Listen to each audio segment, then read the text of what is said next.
Morning,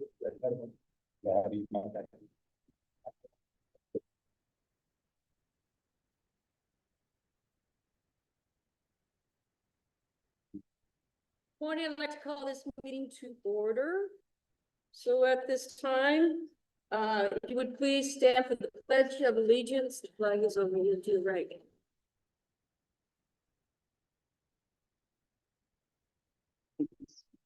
I pledge allegiance to the flag of the United States of America, and to the republic for which it stands, one nation, under God, indivisible, with liberty and justice for all. Thank you.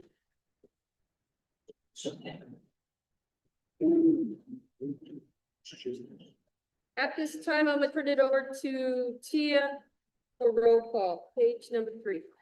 Pamela Sloan, Here, Walt Sawyer, Here. Linda Cavazos, she's en route. Greg Malfit, Here. Dick Kenny, Here. Colin McNaught, Josh Blake. Christina Brockett, Here. Rick Wilson, Present. Rand Sorensen, Here. Alex Woody, Here. Pete Whipperman, Here. Dennis Holmes, Here. Miles Baldwin, Here. Ted Harper, Austin Mayo, Here. Tammy Hebig, Here. Bob Levitt, Here. Domingo Rivera, Here. Dave Henneman, Here. Ellen Poundage, Here. Xavier Athean, Here. Shay Lundeen, Emerson Wendell, Here. Elsie Moore, Timothy Jackson, Here. Paul Anderson, Here. Mark Davis, Here. Sean Fitzsimons, Here. Kate Segura, here, and myself, Tia Wonder. Thank you. Now we will go to item number 4, announcements. Mr. Jackson. For your information, the restroom is out to your right through the door out there. We are not using a microphone, so we need everyone to speak loudly and clearly so that it's picked up by the owls. We don't get as much projection up here on the stage. Lunch will be in the teacher's lounge. Here. Here, no, lunch will be here. We decided to stay here for lunch as opposed to going across campus. And then, other than that, I think that's the only housekeeping thing we have at the current time. Being that we have 2 questions, being that we have the workshop at 1 o'clock, what time will lunch be served? New. Any questions? Thank you. Item number 5, page 6. This item provides an opportunity for citizens to address the board about matters not on the agenda. Items raised during the portion of the agenda cannot be deliberated or acted upon, and notice procedures of the open meeting law have been complied with. Should a member of the public wish to speak on a matter not listed on the agenda, it is asked that said person please complete a yellow public card, comment card, and submit it to the president before the opening of this item. A limit of 3 minutes per person and 5 minutes for the spokesperson of a particular group may be imposed. It is requested that comments be directed to the board as a whole. Comments that are determined to be irrelevant, repetitious, offensive, inflammatory, willfully disruptive, or deemed to be personal attacks will not be permitted. Again, Tia, do we have any yellow cards? I have no yellow cards, no emails at this time. Thank you. Good morning, Ms. Cavazos. Good morning.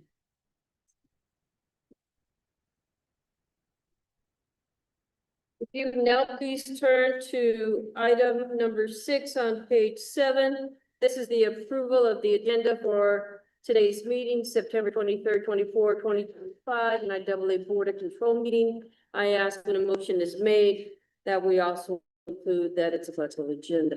Wade Polson, Region 3, I move to approve a flexible agenda. Thank you, Alex. Madam Chair, I second. Thank you. Any questions, discussions? Okay, hearing none at this time. All in favor, say aye. Aye. Any opposed? The ayes have it. Thank you very much. So with that said, we are now going to go to item number 28. Please turn to page 185. And I will be turning this over to Mr. Anderson. Okay.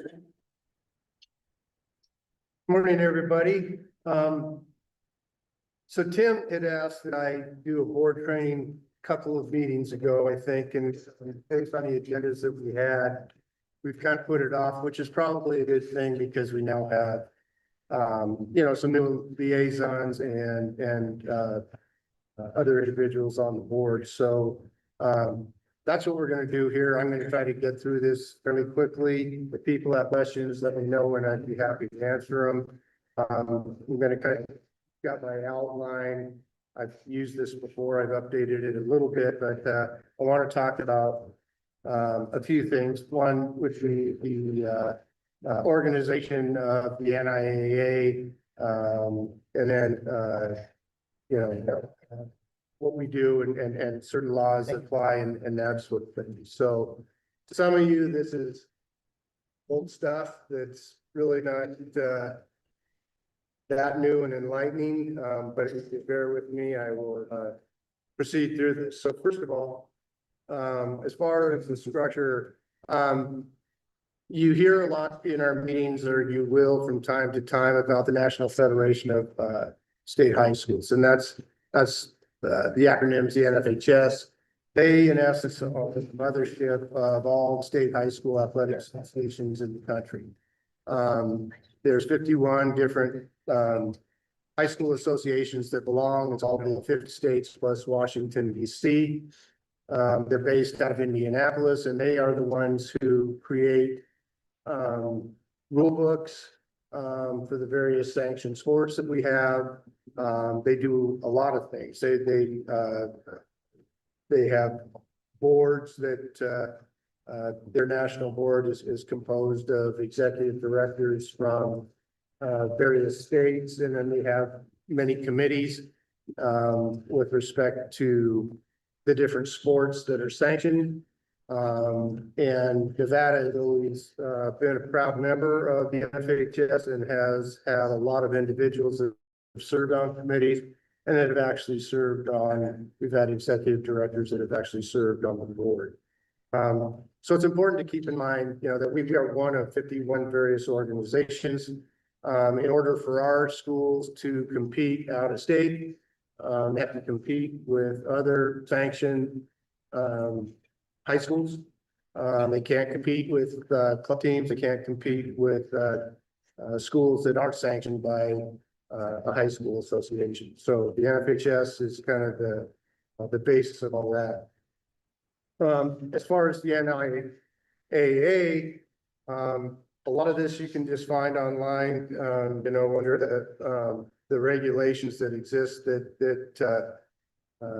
for the makeup of our organization.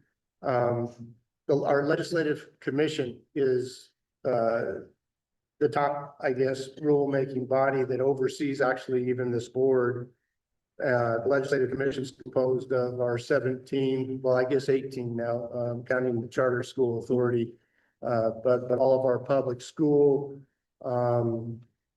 superintendents are the legislative commission, and they in essence have veto power if we attempt to pass something or implement something that might have, for instance, significant financial causes financial burden to various school districts or whatever. The legislative commission can always overrule that. So, we look to them for approval. Dennis is our liaison from Pershing County School District. So they have a seat as a liaison to oversee and make sure we're staying in line. So that's the legislative commission. Then, of course, there's those of you that are members of our board of control. That's broken down by representation, by numbers, in terms of population. Washoe County has 2 members. That's Region 1. Region 2 consists of Carson City, Churchill County, and Douglas. They have 1 member, typically serves for a 3-year term. 3 years, yeah. And then the seat will typically rotate from county to county, from between those 3. Region 3 is all other rural counties, and not counting Clark and Washoe, or Carson, Churchill, and Douglas. They have one representative also, and then Clark County has 5. So that was the composition of the board until a few years ago, when we had legislation that introduced parent representatives, and we now have 3 parent representatives on board. And they come from, one from the north, one from the south, and one from the rural schools. And when I say the north, I mean Washoe County, Carson, that area. South is primarily Clark County, and then the rural counties would be the third. And so we have our 3 parent reps. So the Board of Control has stated purposes and certain things that they have to do. And I've listed those there for you. Those are all in regulation, but the board's responsible for making new regulations and or revising or deleting existing ones, depending on what's taking place with respect to the organization. Another responsibility obviously is to hire and employ an executive director to provide an office for the organization, to adopt an annual budget, to assign member schools to classifications. That's our realignment process that takes place every 2 years.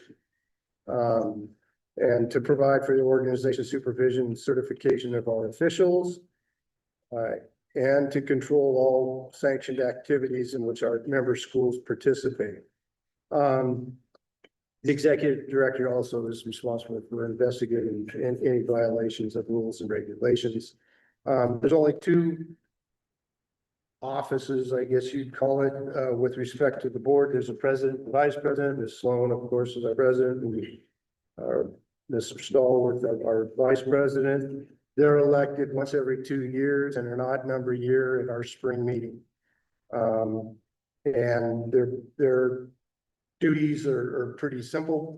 One is it's primarily to run these meetings and to be in charge of this board and that sort of thing. And that's the responsibility of the president, and in her absence, the vice president. And then, of course, our liaisons, which are very important members of our board. They do not have voting rights, but they are on the board because of the fact that they are, in essence, the boots on the ground, the soldiers who are seeing what's going on day to day with respect to the operation of the organization. And they include the president of each of our classifications, private schools, Nevada Athletic Directors Association, our charter schools, and sports officials. So those are our liaisons for the most part. We also have our 3 student liaisons, which again, that came with the same bill that introduced the 3 parent members of the board. And that's been a great addition to our board, to have our students who can give us input as from that point of view, which a lot of us don't have after a lot of years, and always enlightened to have those comments. So that's the makeup of the organization. I want to just go through a few things here that are important to keep in mind. Again, a lot of you know these things, but I'll just briefly touch on them. As far as our meetings, we have 4 meetings that are mandated per year. They coincide with the 4 seasons. There's the fall, which is this meeting, our winter meeting, our spring meeting, and then summer. Those have to take place because they're mandated. If we ever have things that come up, as we did earlier, just a month or so ago, where it's necessary for this board to take some action on any particular item, we can always call an emergency meeting. So that's authorized by regulation. in order to pass anything, the board of control, must have a quorum. Since we have both members, a quorum of 7, and we need a majority, vote of the board, which gives that number, in order to pass any, particular item on an agenda. Robert's rules of order are supposed to apply to our meetings. They do to a certain extent, but sometimes our meetings get a little bit out of control. And so that's something I think we ought to start working on, probably beginning with this meeting. If somebody, well, the president obviously recognizes who has the floor and the ability to speak, and that's why you have your little cards. If you want to speak, you raise it, and the president will recognize you. It's important to allow that individual to finish whatever it is they have to say, and for the board president, they then recognize the next individual, and ultimately then to call a matter, a board member can make a motion that requires a second in order to bring an item to the table in order to be voted on and whatnot. But sometimes we get into conversations that are just going back and forth, and we have to kind of, I think, begin to eliminate that process and be a little bit more structured with respect to our conversations. And I'll try to do a better job of reminding people of that if we get out of control. Sometimes it's me that's doing the talking. So anyway, we are governed by so I think this is important for the board to understand. The NIAA is a 501c3 corporation that was developed and it came into being, I believe it was in 1972. And that's prior to that time, there was an organization that ran high school athletics in the state of Nevada, and that was known as the actually the NIL, the Nevada Interscholastic League, not the NIL that we know now. But that's when the 17 superintendents in 1972 came together and decided we need a real structured board that's going to govern athletics on both ends of the state, so that we have one entity that's responsible for that, and that's what we are. Interestingly, the legislature got involved back then when the NIAA was developed and actually put into place statutes that apply. So even though we're a private nonprofit corporation, we are in essence a state agency, and in fact, under our regulations, or not our regulations, but the statutes of the state of Nevada recognize the NIAA as what we call a political subdivision. And a political subdivision is like a school district. A public school district is a political subdivision. A water district is a political subdivision. What's important to know about that is that we have protection under the laws of Nevada, Chapter 41 of the Nevada Revised Statutes. If you ever want to look at that, provides for certain protections and certain immunities in terms of lawsuits. We can only be sued, at least under state law, up to a certain amount, and that sort of thing. But because of that status, we are then required to comply with the open meeting law in order to conduct our meetings. That's found in Chapter 241 of the Nevada Revised Statutes. And some of the basic highlights of that are we can't just throw an agenda together the night before a meeting. We have to publish an agenda 3 business days prior to a meeting. And we can't discuss anything at a meeting, or we can't vote on anything at a meeting that's not already on the agenda. That's just one feature of the open meeting law. There are others. We got to conduct all of our business in open session like this, as we're doing. We're on the internet. Anybody can view this. And so that's part of what we call open government. which applies to all state agencies. We do have the ability to have closed sessions from time to time. And we list the fact that we may have a closed session on every agenda that we have. Typically because there are times when certain things may arise where I, as your legal counsel, need to consult with you as a board, since you are in essence my client. And in order for me to have, and you to have the protection of the attorney-client privilege, we're able to discuss potential or pending litigation against the association in an actual closed session. And it's not even considered a meeting. It's just it's a legal meeting for me to discuss these things with you. The only other reasons you can be in closed session is if there's a personnel issue. We rarely have those situations.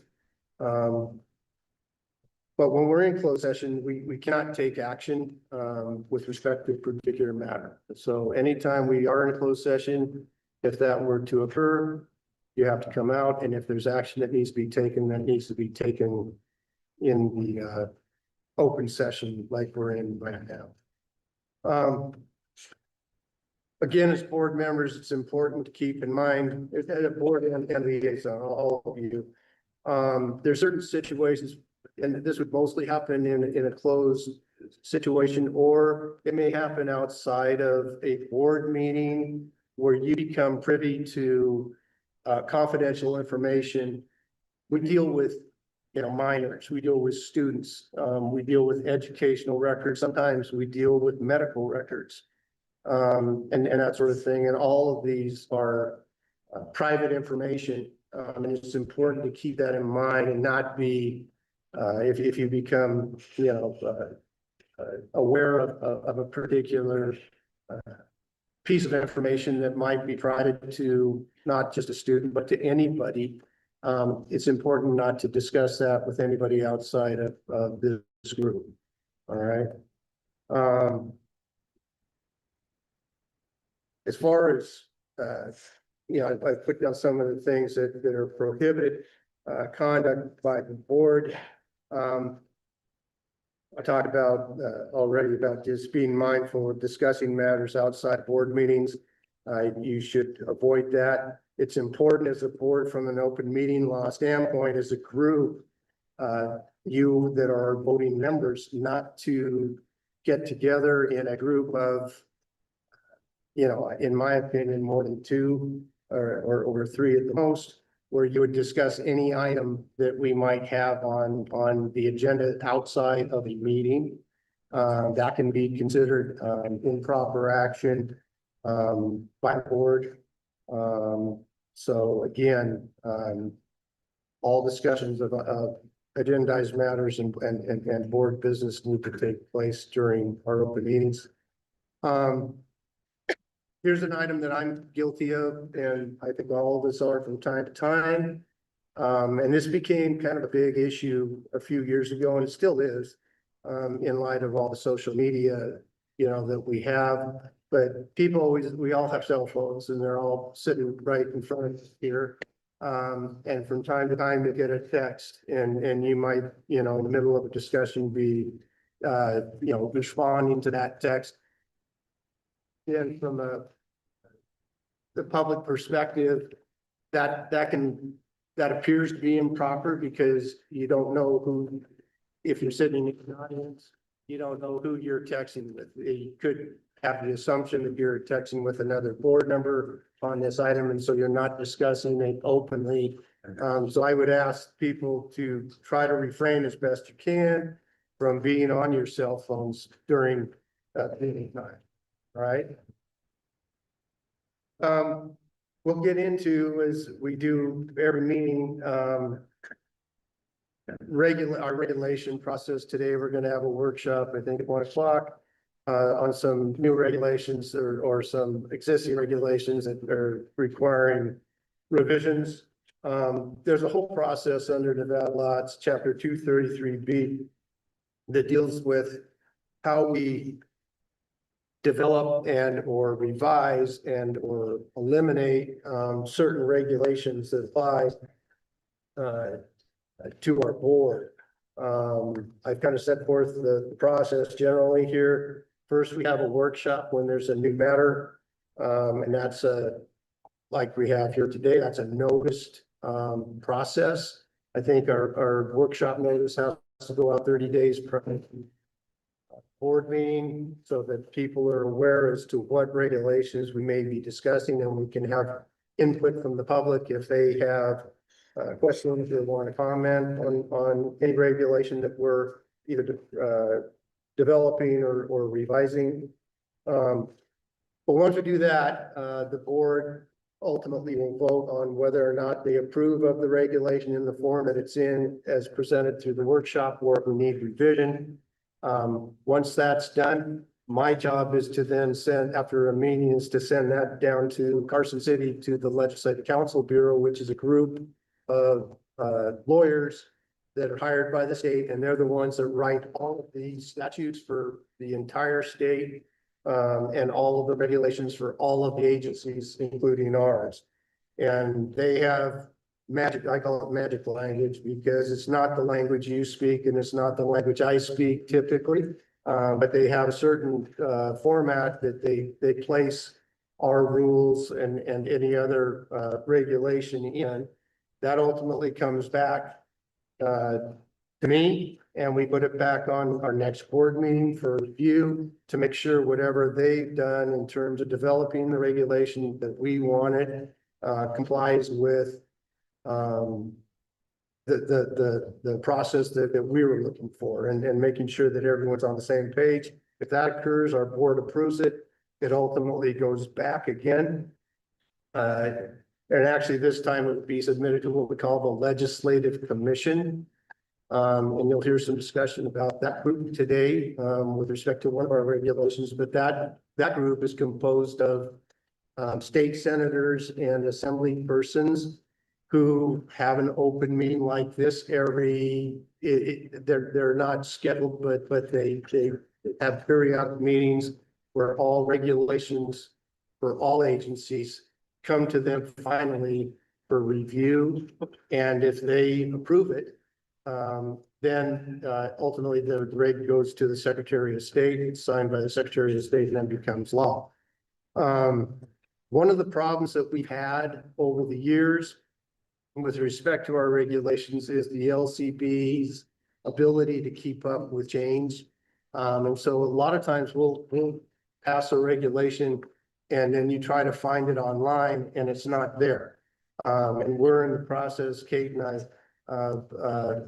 developing a product, making sure we have our process in place so that we're aware of all regulations that have passed, even if it's not on the books publicly. We're able to track where it is and what the rule happens to be. So that's how that process works. Let's see. Okay, just a couple other things. As members of this board, you're subject to the Code of Ethics. And that's found in chapter 281A of the Nevada Revised Statutes. And that the Code of Ethics requires you to, be ethical with respect to all the things that you do with in regard to this board and otherwise. But chapter or NRS 281A.160 defines a public officer, and that includes persons who are elected or appointed to positions established by the state constitution or a statute. The NIAA is established by statute. So as members of the board, you're subject to NRS chapter 281A. And finally, just some general considerations as board members, liaisons and whatnot. When you are appointed to this board, come to this board, you need to come with an attitude of you're here for the good of the state of Nevada, high school athletics. Each of you come from a school district, and whatnot. And so you have very specific, interests because of that. That's your life and that sort of thing. But when we come together as a group, when we're talking about policies that we're implementing, when we're talking about regulations, when we're talking about those sorts of things, we have to look at things from the position of what is good overall for the organization. Not always easy to do, but important to keep in mind, I think, as members of this board and this group. So I don't know if anyone has any questions or if I everything appropriately, but that's kind of like it.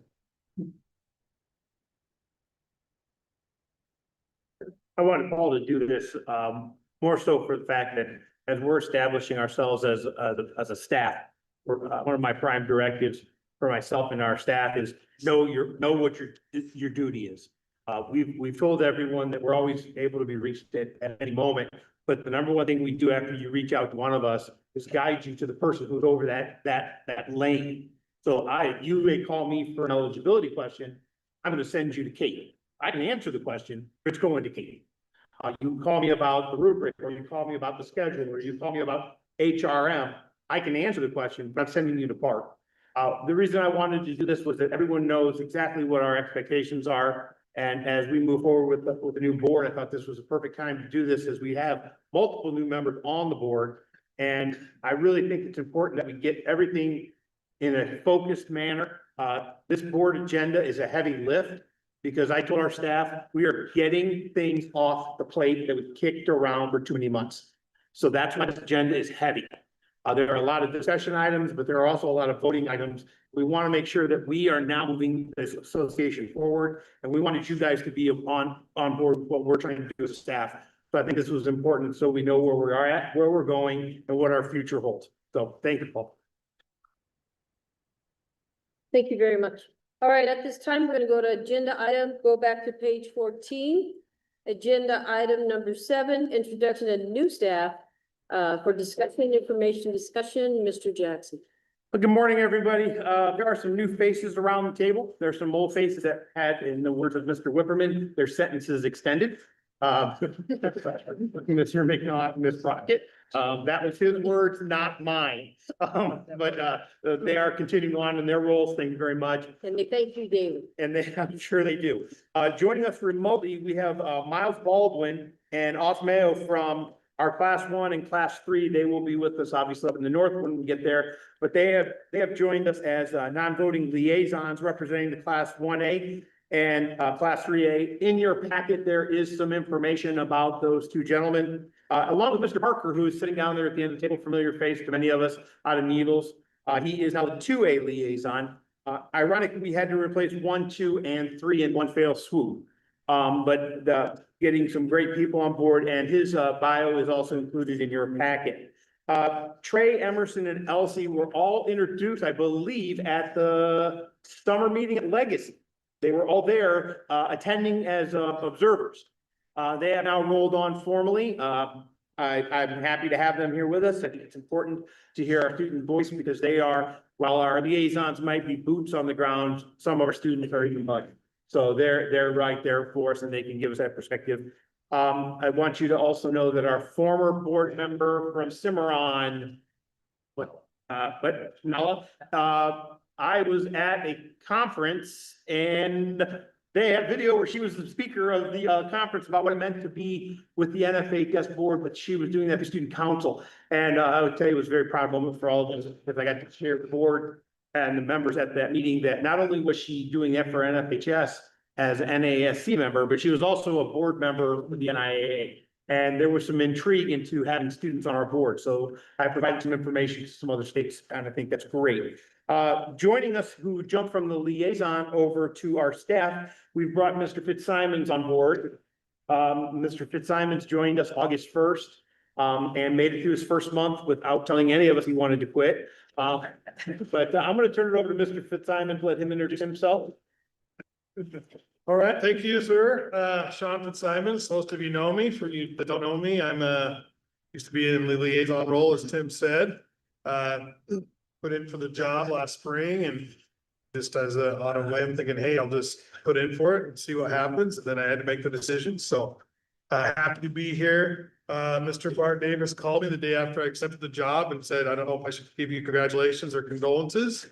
Threw me for a loop a little bit, but about 54 days into the new job, I'm in charge of the final forms, working on postseason sites, trophies, postseason stuff with coaching investigations, informal meetings, hearings. I want to appreciate, tell the staff I appreciate them all for helping me along the way with little things. I had no idea how much this staff did until I got to peek behind the curtain to see what they're doing.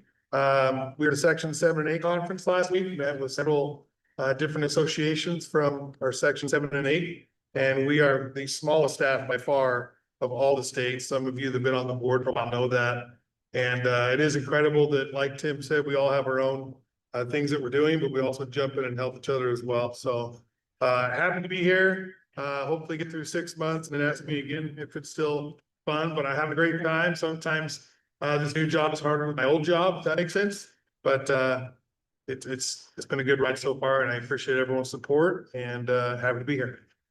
Thanks, Sean. And now I can say we are staffed as we were 2 years ago. So we're finally getting our folks into place and things are moving in a great direction.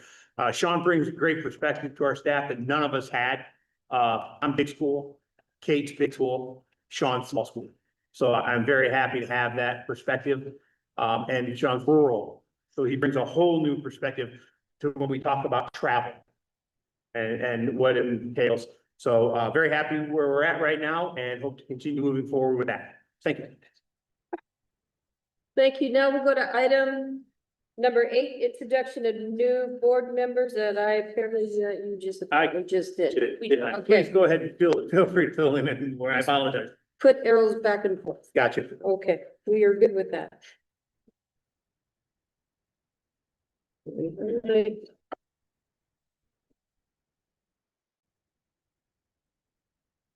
Now let's go to page number 16, the consent agenda items. Hopefully you have had time to take a look at all of these items. I'm going to ask at this time if anyone sees that any of these should be pulled for further discussion. Seeing none? Yes, sir. Wade Polson, Region 3, I move to approve the consent agenda. Thank you, Madam Chair. I second. We have a first, we have a second. Any further discussion, comments, questions? Hearing none, seeing none. All in favor, say aye. Any Aye. opposed? Thank you. The ayes have it.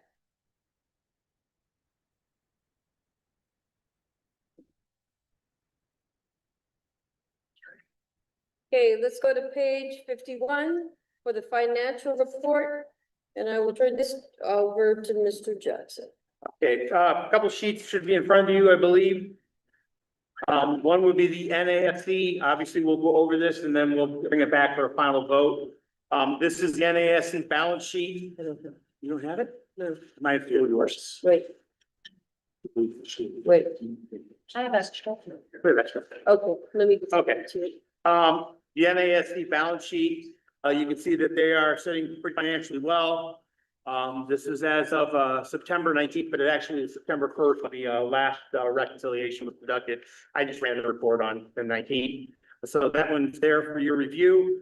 Moving over to the NIAA balance sheets and profit and loss. A couple of items I would like to point out before you take home to look at them.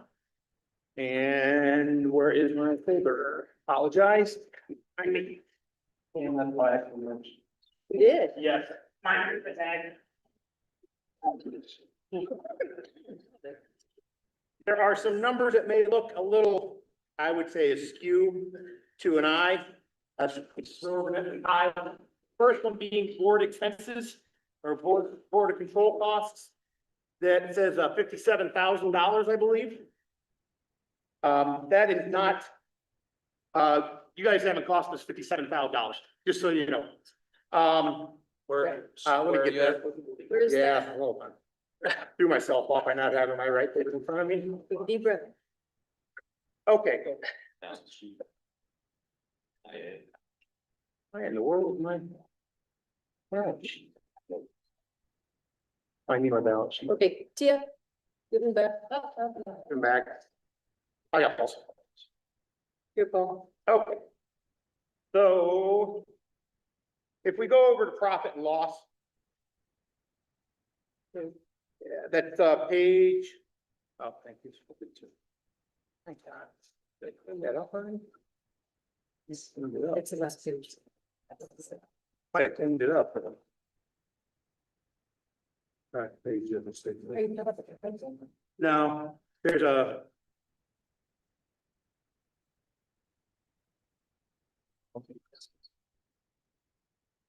Oh, there it is.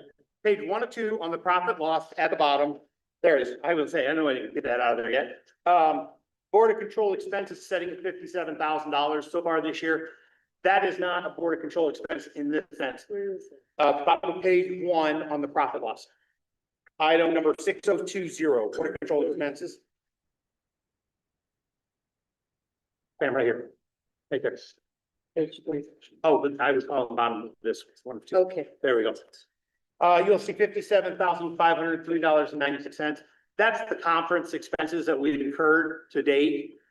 We don't have a line item within our budget for that. We're creating one, but that way we could account for the money. We made sure we put it in there. I will go over the conference during my report to go over the costs that were incurred with that.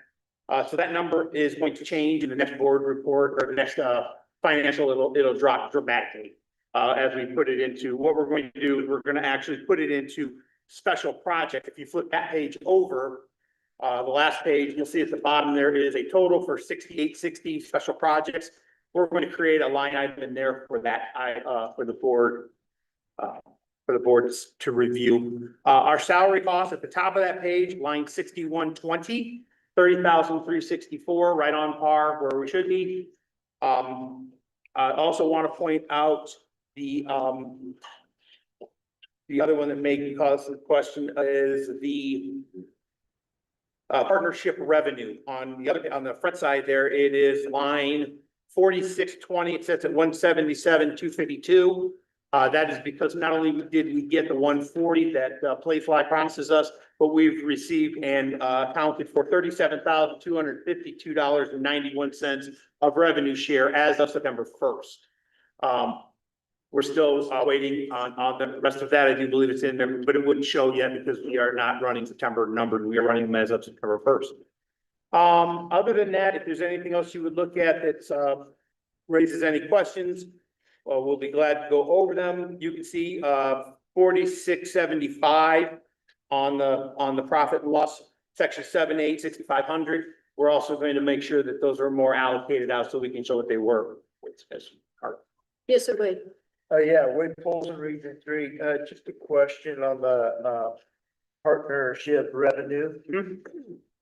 Is that reflected, do we receive, when a sale is done, do we receive that at the time of the sale or when the partnership is with the entity? When Playfly receives that, when we're over the threshold, do we receive that money at that time? Or is it like grouped in and then we receive it at certain times of the year? We receive it at certain times of the year. We received 140 the 1st of July. We received 140 the 1st of January, roughly in that area. At the end of the fiscal year, they will then allocate the funds that were actually paid. So if someone said we're gonna pay you $35,000 for this, once they get that payment and they've accounted for all of their payments, then they send us the payments for that. So rev share comes after that, usually 30 to 60 days at the end of the fiscal year. So we're starting to see those numbers, and I believe they're all in right now, but they aren't reflected yet because they've come in the last couple of weeks. We haven't reconciled for September, the first in September. So that will show there. So that's when it comes in. On the budget handout, as is the case normally in the past, if there were any adjustments to the finalized June budget, they will be approved at this meeting. You can see there are 4 columns. And they reflect the following things. First is the 25-26 budget as approved in June. what we've actually either incurred or, brought in. I will tell you that our dues are substantially higher than the 180 now. After the third notice went out, we are only waiting on one district to pay their dues. So we will have all of our dues paid hopefully within the next couple of days. Which I will tell you is something that I didn't realize was an outlier, that we'd actually have all our dues paid regularly. I harp on them every 3 weeks. They're due by regulation, the end of August.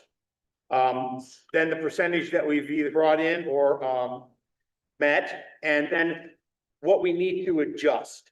And the reason for adjustments would be, we passed the board approved the new purchasing agreement with Ingram Trophies. So that allowed us the flexibility to move some money to other areas. And you would take a look, you can see some of the areas have increased their numbers. We've kind of decided that our security costs are higher than the normal event expenses. So there's a fifth column on page 2 of the budget. You will see increase or new, it may not have printed on yours. Yep, it did, okay. Increase for new trophies and awards right there. First approved at 140, the new price is 95,000. So that allowed us the flexibility to move that $45,000 around to other areas. We increased the salary and the salary costs just to make sure we covered them completely. Do not know what January will bring. Last January, our costs went up a little bit. And this January, I expect the same thing to go with Washoe holding tight, but we're still paying Washoe premiums on our health insurance. So I always make sure we're safe there, and contributions to PERS in case there's ever a percent here or a 0.5% there. Make sure we have it covered. The Board of Control meetings, we increased it to $25,000, and Board of Control travel, we increased that to $25,000. Which is why if you were to look at that and you would say, Tim, why don't you have the 57,000 in there? That's because section 7(8) conference, it does not apply to our Border Patrol costs. We will adjust those. There's nothing in there yet because your flights just occurred and this board meeting happened in September. So we'll get there on that. Please note that we have paid our dues to the NFA dust. We are done paid in full, $2,500. So that one is at 100%. Our publications is coming in nicely as the rule books are being ordered. We will discuss rent later on in the meeting. It's an agendized item about our building lease. Cell phones and phone numbers. Our cell phones are and our landlines. I break those apart, but they're paid together. I just want to keep track of that. I'll break those apart as we move forward. Office supplies are good. We have substantially reduced our office supplies this month by going to the digital activity card. We estimate between $6,000 and $7,000 is what we're saving on that in time, material, and shipping. So that has been a boon. I know it has been a struggle with staff, especially Bart working with people, making sure they get done online, but that's been very good for us. Hall of Fame, we were saying at 15 after last year's event, we see those costs going up. We bumped that Hall of Fame dinner up to $20,000 just to help offset those costs. But that's where we're at with those. I think we're in good shape. If you go to the last page, our liability insurance did go up a little bit, $2,200, but I will tell you that we are now fully covered, even for events at Allegiant. And that's very important. The other thing was, we were covered fully for our event at the Videra Hotel for the section 7(8). We did not have to get additional insurance. I think we're covered very well for that, and I'm happy with that. We'll adjust for that next year. But $2,200 more over the course of the year protects us nicely. Mr. Anderson's legal fees are budgeted a lot higher. I budgeted him higher than his retainer simply for travel or any other costs will be incurred. And we want to make sure we're there, we're doing well. Officials registration, we are trending very nicely there. We are also taking care of our people trail, and then RMA is an in-kind. So we're setting okay on that one. Accounting, we increased that from previous years from 10 to 12. I will tell you that we do not have the audit yet. You will notice that if you go back and look at September's, we usually have the audit by now. I will tell you that Ms. Holmes and I have been going through the audit with the auditors ad nauseum for the last month and a half.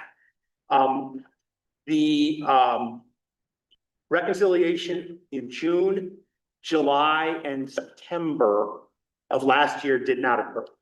So when the reconciliation for October occurred, it was off the September number that we had to go back and redo June, July, and August of last year. So Ms. Holmes has been working with the accountants very closely, and we're awaiting their final termination, but we are now in the final phases of that. I expect that audit to come in any day now. We knew it was going to be a difficult audit as it was our first audit. We've had 27 years of experience in J doing audits, and the terminology and the counting of it was different. How's that? And nothing that we were worried about. It was just, we put a bill in this account when it should have been in that account. And once we got everything where it needed to be, I do believe the auditors will come back with good suggestions that we will then do. But I will tell you one thing Ms. Holmes is doing and I'm doing is we are saving every email from this audit, not because of a concern, just so that we can make sure we have a litany of things that we can follow to make sure we're using their terminology and we move forward in a good progressive manner. Miscellaneous, there's nothing yet in there. And other than that, please take a look at this tonight. We'll bring it back for a vote. And if you have any questions, I'll be happy to answer them. Okay, Too many pages. Thanks. So, I'll take it. all righty. This will be our first item in the morning. All right, now we will go to, sorry. We'll go to item number 11, the liaison committee and direct report. So at this time, for the 485A Northern Region, Bob Levin. Yeah, Bob Levin, 485A North at this time. I've met with the athletic directors of the 485A North in conjunction with the NIAA's fall meeting in July, and then we just met again back on Monday, September 15th, our second meeting of the year. We will meet again in November. A lot of good work being done with those folks. We've survived the onslaught of the start of fall Bob, can you sports. speak up? Use your coach's voice. All right, we've survived the onslaught of the beginning of fall sports, and it's interesting. Soccer, girls soccer, volleyball, we're just starting to get going in our league seasons, the games that count. Yet we're wrapping up tennis this week. We've got our last two tennis matches this week, and we'll be going into regional teams very soon in that sport. So we're adjusting to the realignment, and in most of our sports, we've gone to 2 leagues rather than 1 league because we've got 11 schools now versus 9 and to stay with the game limits. We've had to go to 2 leagues in a lot, so we've got fewer league games, but still filling the schedules. Some of the things going on in the north that I wanted to share, we're starting to see some surveys by schools and athletic directors with respect to sports like flag football, boys volleyball. Rollins attends our meeting, so he's there, and most of our schools are Washoe schools, so he's aware of kind of those discussions that are getting started. We're talking a lot about game times and trying to do things with game times and game start times that work better with transportation. We're talking about when we go into playoffs, if we can move game times up earlier so that kids aren't out as late. For instance, we still play our basketball regional games at 7 p.m. when we could easily move those earlier to 6 p.m. and get the kids out of there an hour earlier because we're playing lower level games on those nights. So just some things that we're talking about. Got a few new athletic directors this year that we're getting trained and in our policies and our procedures and the way we do things within our league. And that's going really well. We've got some really good additions. We've got a new one at Galena High School. We've got a new one at Reno High School.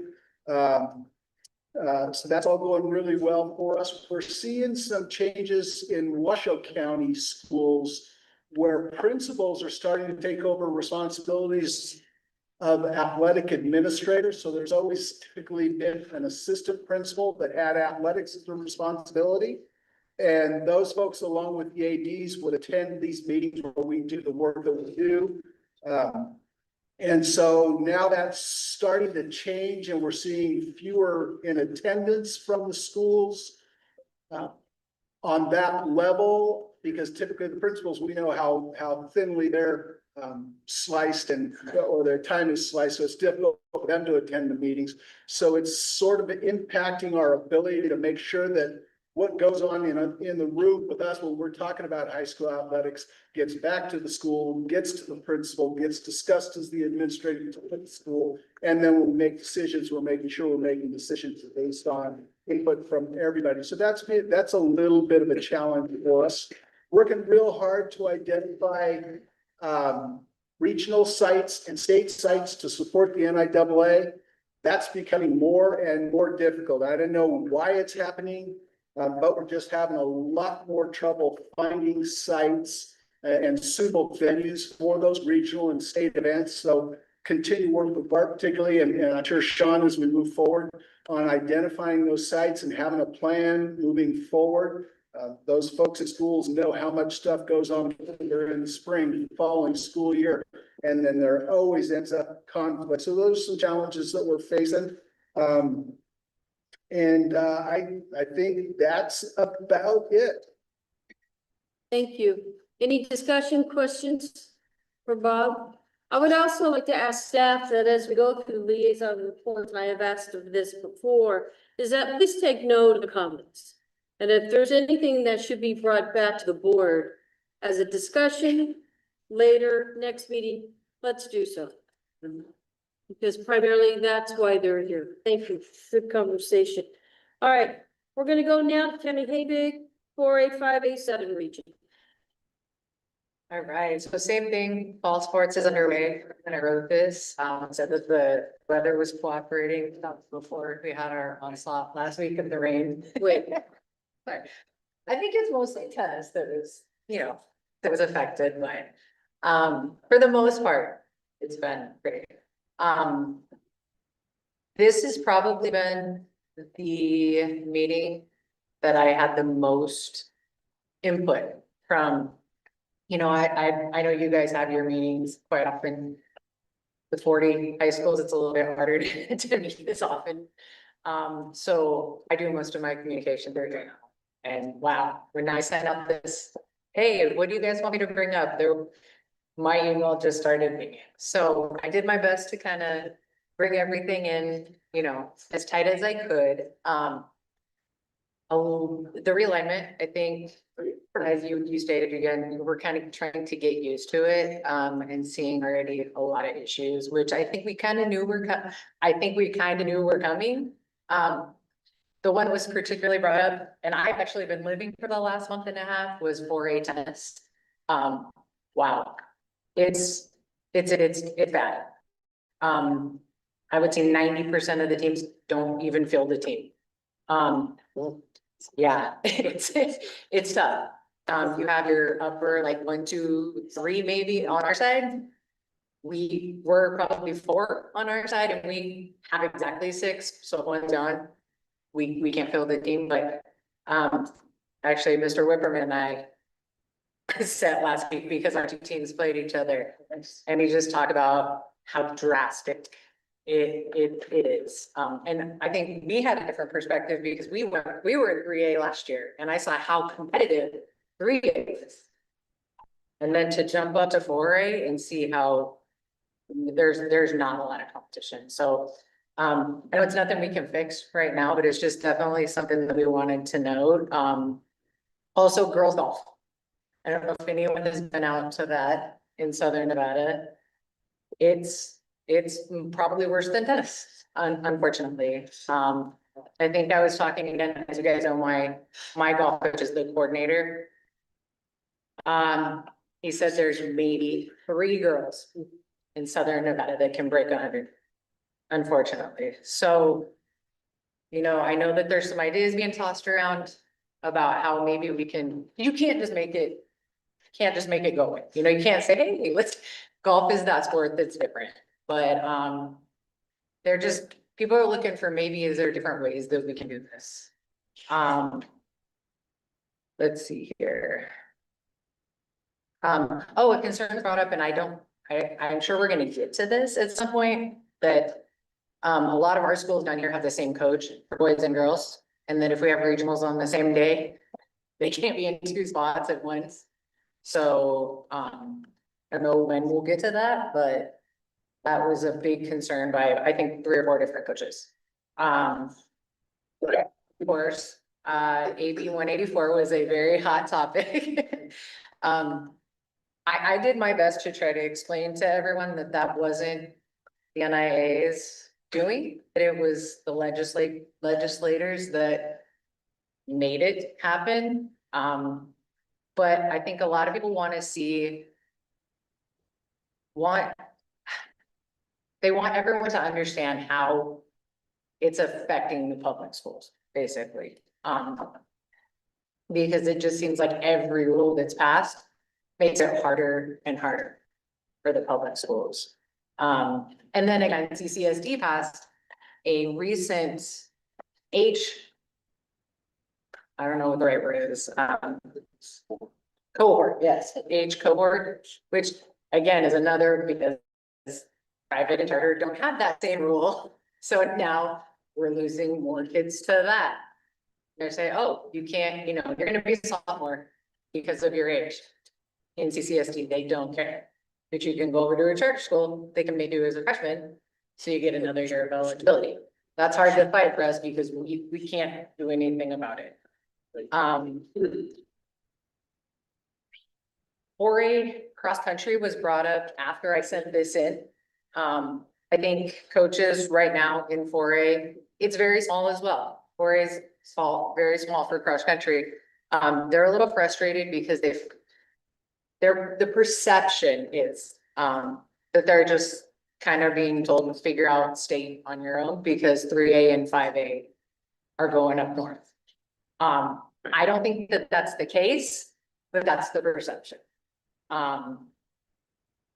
There was a survey that was sent out, people responded to the survey. I think really what it comes down to is there's not a lot of experienced coaches in for it. And I think that they don't know what they're doing. They don't know how to set up anything. They don't know how to run anything. They've always depended on 3A and 5A for their assistance, and now they don't have that. So I think they're a little bit concerned about that. There's CCSD has had massive turnover in athletic directors and APs. I know you were saying you guys had that a little bit. I walked into the room in August. Mind you, I've only been in this 6 years. I think I was like the 3rd highest seniority in the room. And I didn't recognize 60 to 70% of her. So that also adds in another element when we're trying to figure out regionals and state and help the NIAA to look for locations. You've got people who they can't even figure out a job yet, much less trying to figure out hosting big events. So, and last, I think this is one that I'm gonna hear on every single report, probably for the next 3 years. That maybe we need to look at realignment differently. I know that I saw it on the agenda. Just because I think people are seeing it now drastically more because we limited 5A and we made 5A smaller and we said 3A was enrollment only, so everyone else is for it. And I think we're starting to see that it doesn't work. We're gonna we got 3 years to see what happens, but I think that's one that people are gonna say, hey, we can't do what we've always done because it's not. So I think that's it. I know it's a lot, but like I said, this was the one that I got the most feedback in the last 2 years since I've been new. Good. Yes. Keith Rickman, just backing up tennis, we've had, in 4A and we've had 7 or 8 forfeits. We took a bus with 2 kids we took a bus all the way to Sunrise Mountain with 2 kids, because that's how many kids they had. I'm glad we gave them an opportunity, but that is, it's been quite difficult for 4A tennis. And I understand those schools are having trouble getting kids, but it's making for difficult to create cohesive competition in that division. So just backing up what Tammy said. Thank you.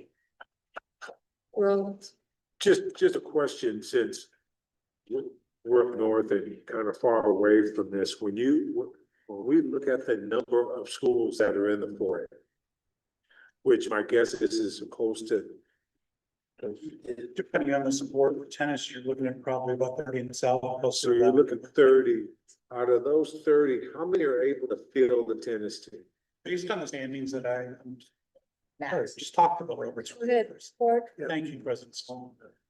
Mark Davis and I staff, when you look at the standings across the way it's used there, we're roughly half. Now, some leagues are as few as 3 that can field a full team.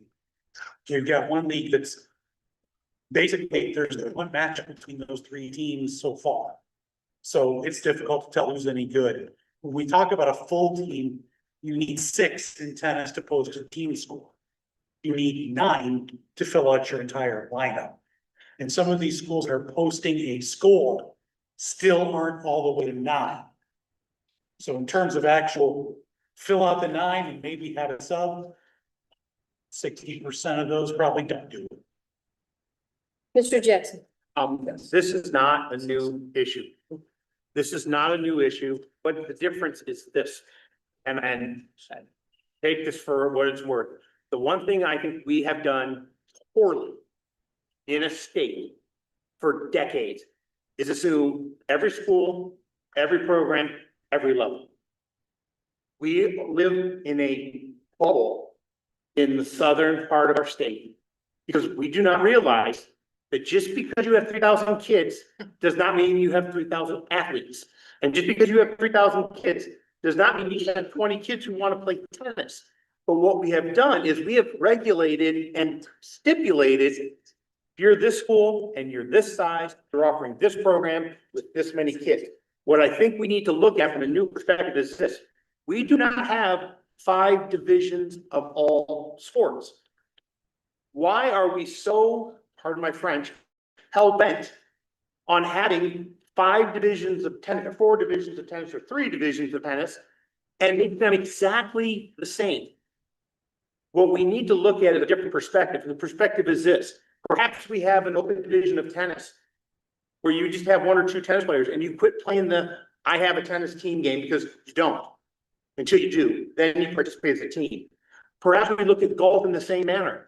There are a lot of states where they have 1 division of golf and everybody plays. And 72 is par because it's the same for every kid. I think that's what we have done as a state in a manner where we assume that we have the exact same thing. The other thing we've done is this. Over the course of multiple years that we've used the rubric system, we have stretched the top further. We have isolated 3A and below, and now we have this gap that is growing between our 4A and our 5A that is substantially different. And Bart and I have struggled with this greatly because what we are now seeing is it's coming to fruition that we're going to be running a state tournament postseason for tennis, and we may not have a 4A full team face another 4A full team in the first round because we just don't have enough teams. But here's the other issue we face. The minute we say we're going to do something different for one division over another division, circle of concern closes in to that 1, 2, 3, or 4 individuals that look at it, that's not fair to me. Or I can't compete because we still have that mindset that we're striving to break, that because you have 3,000 kids does not mean the team that has 300 kids is better than you. It could be, very much so. And it's a definite discussion we have to have. I don't disagree with the golf, definitely don't disagree with the tennis. Cross country is another issue we'll bring up when I get to my part. Okay, and I just want to make sure that we're really on a liaison report. We're not talking about realignment. Right. So I'm gonna end this conversation, if you don't mind. Thank you. Thank you. So, all right, we are now going to 3A region, Austin Mayo. Is that correct? Yes, Awesome. yes, thank you. Can everyone hear me? Yes, we can. Speak All right. up if you would. Yep. Thank you. I don't have much to report.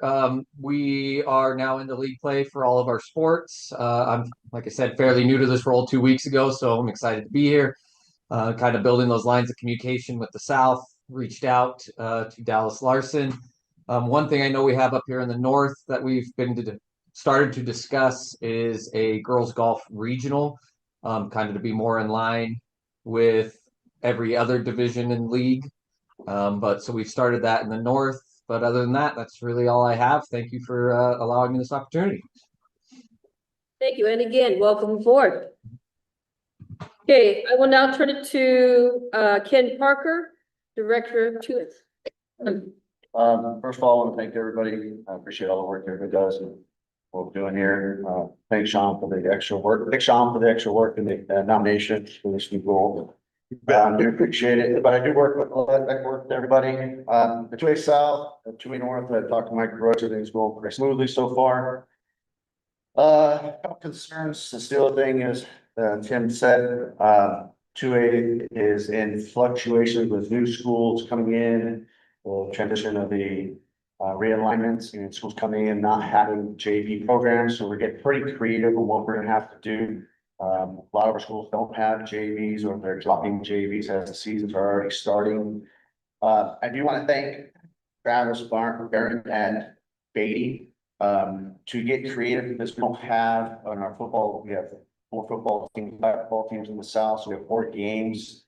We got really creative and we held a north-south battle with Beatty. So that was a very productive weekend. We had 6 teams, 3 from the north, 3 from the south. We were able to combine that in the middle and get creative, have games in one day. Beatty hosted a very great day. Helped Beatty High School out in their concessions and their revenue. We got to get 3 good football games in, which we wouldn't have unless he would was that. Another creative way we're doing it. 4 schools just agreed during our basketball season, because we have low numbers for JV programs and the lower numbers. White Pine, Lincoln, Needles, Lake Mead, 4 teams have agreed to put their JV teams into the Green Valley basketball tournament, and Lake Mead and Needles are forfeiting their home games for that reason, of adding more games for those JV kids. White Pine and Lincoln will be traveling down to their sister school, Needles and Needles, during that weekend, and White Pine and Lincoln would only get 1 JV girl game because Lake Mead does not have JV girls.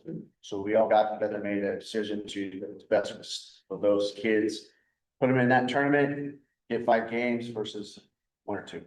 And so we forfeited that on individual side of this, Lake Mead and Needles, for what we have given that time up. Coach of the team don't with it, so kids get to play for something. So that was a good thing. Again, the 2A South for us, low numbers in golf. We have 2 South golf teams, Needles and Lake Mead. 3A is very gracious and letting us jump into those matches. So we're going to be in the 3A league, but then postseason will be our 2A.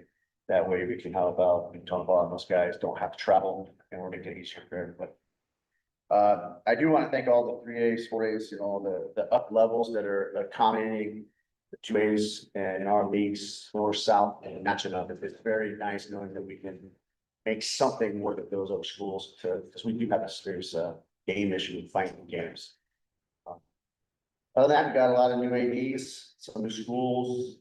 Postseason sites are getting solidified for us, and we're rolling on. Great. Welcome aboard as well. All right, we will go to number E, Miles Baldwin, the 1A liaison. Miles, First of are you there? all, yes. Can you guys hear me? Yes. First of all, thank you guys. Thank you for having me. I'm excited to represent the 1A in this term. Fall sports are up and running. A lot of good games I've even seen personally up here in the 1A North, the 1A East. We had 1 volleyball team drop in the 1A East. That's what I know of. So schedules had to get a little creative there. JV programs kind of piggyback off what everybody else said. We've kind of same thing. Finding games for our JV programs, have to get creative there, but fall sports are doing very well. Excited for league play and postseason to see how the season unfolds there. Shot clocks has been a discussion, kind of surveyed all of our 1A ADs and coaches on how shot clocks are looking. We're looking pretty good on shot clocks. It should should be where every school has them. Got a handful of schools still trying to secure those, but we should be good to go come basketball season there. And then kind of a thank you to the board as well for pushing, getting postseason sites. The rotation, I've sent the attachment there for our 3-year rotation on postseason sites. I'm a fan of that, just so that way not everybody, the same couple schools have to host those. So that's really all I have at this time. Thank you. All right, thank you, and again, welcome aboard. All right, turn it over to private schools, Domingo Rivera. All right, falls in swing, got a lot of things. I think the biggest concerns have been, AB 184 with only having the, freshmen to sophomores being eligible, which is a concern. I try to let everyone know that it should be amended by next year, hopefully, with what we've already put in, and it has to be amended to open up for everyone else. That's been one, and the other has been, school districts age thing, where people are calling in a huff, I need to get into school, they're making my kid sophomore. Like, you can't get into our school, like, that, that's not, we're completely sold out by June, and then you barely have any people that decide not to come type of thing. But the issue being, addressing it across, how's it gonna change?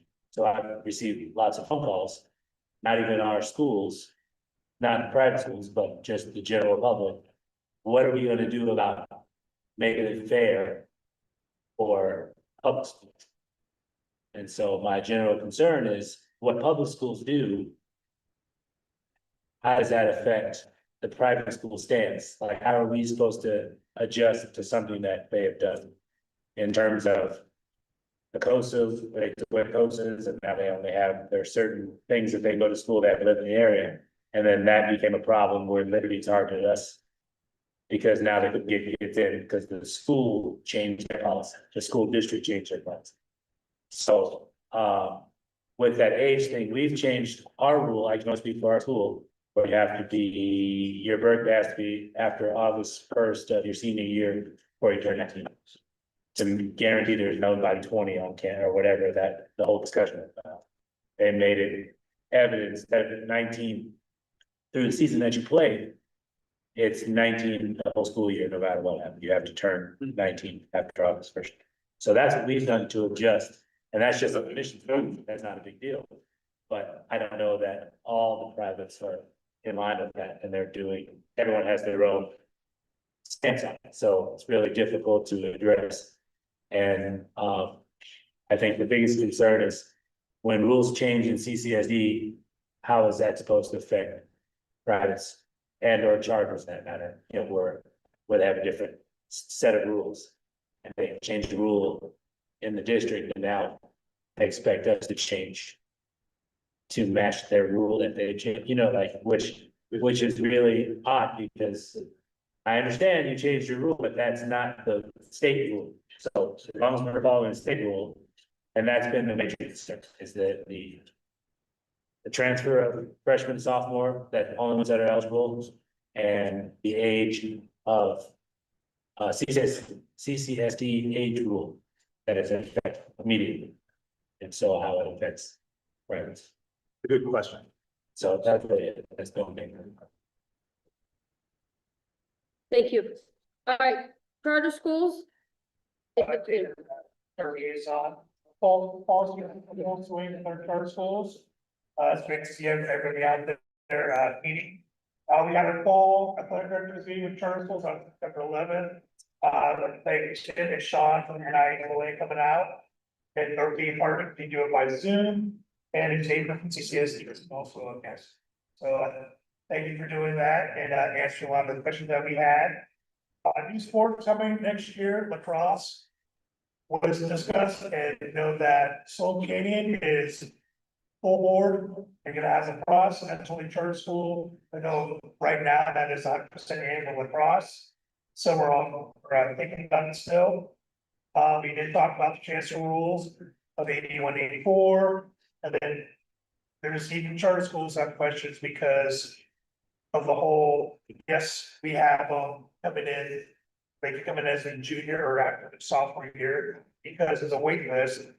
But the thing that we have to tell them is they can't get in because of a family member, a staff member, so they jump the wait list. So that's just one thing that we had to present to a lot of the meetings there because they weren't too sure on that rule. Shot clocks, and key packages have their shot clocks installed, so you should be good with shot clocks for basketball, it's up the year.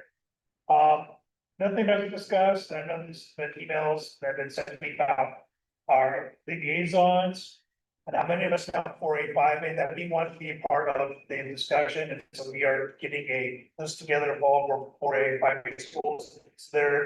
So they can talk with 4A5A liaisons, like the south and the north. About, when they have their meetings instead of being like separated. I think so much feel like it's a district thing and a charter thing and a private thing, we're all 4A5A schools together, so we want to be a part of that. Other than that, all seems going well. Sky Point is be hosting the Battle of the Charter Schools 5K for cross country on Tuesday. Next Tuesday at Wave Upper Park. First coming for that. At Cadence, it was a task. I know we talked about hosting cross country, like we had to pull off a cross country meeting last Tuesday for a weekday, and that was great. And then our next charter school meeting will be Thursday, November 20th. I do have a question for you. David, going back to the Battle of the Charter Schools. That is just for charter schools?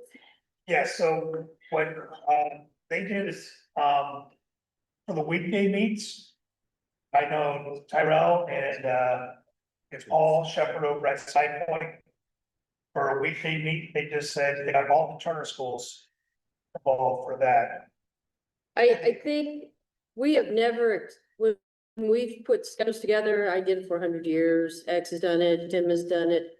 We've never excluded other sanctioned schools in participating. I know this is on the schedule, just less charter schools, but I think when you put a title to it, I have received phone calls of concerns because we're excluding all the other NIAA sanctioned schools. So, again, I've gotten phone calls, schools are concerned, how can they do that? Because we and I'm just gonna speak on behalf of CCSD, I shouldn't, it's not right for me to just do a tournament, an event that is just to CCSD alone. So that's just a comment. So, and I just wanted to bring it up. All right, sure, then I can bring that up. Yeah, and we can talk. Okay, thank you. All right. Now we're going to NADA, Xavier Anthem. Good morning, everyone. I have a little newsletter that we put out quarterly, and in the newsletter that's listed there, you see that first thing we'd love to talk about is that we had our first ever Nevada Athletic Summer Institute, and it was a joint venture between the NIAA and Nevada Athletic Directors Association. Through the NIAA, we were able to get the outreach program. So basically what happens is if you were part of the outreach program, you've never been a NADA member, you've never been an NIAA member, you were able to not only attend this conference for free, but you also get registration for free with being a first time ever NIAA and NADA member. Great opportunity during the summer. So it was an opportunity where no one could say, hey, we've got things going on campus.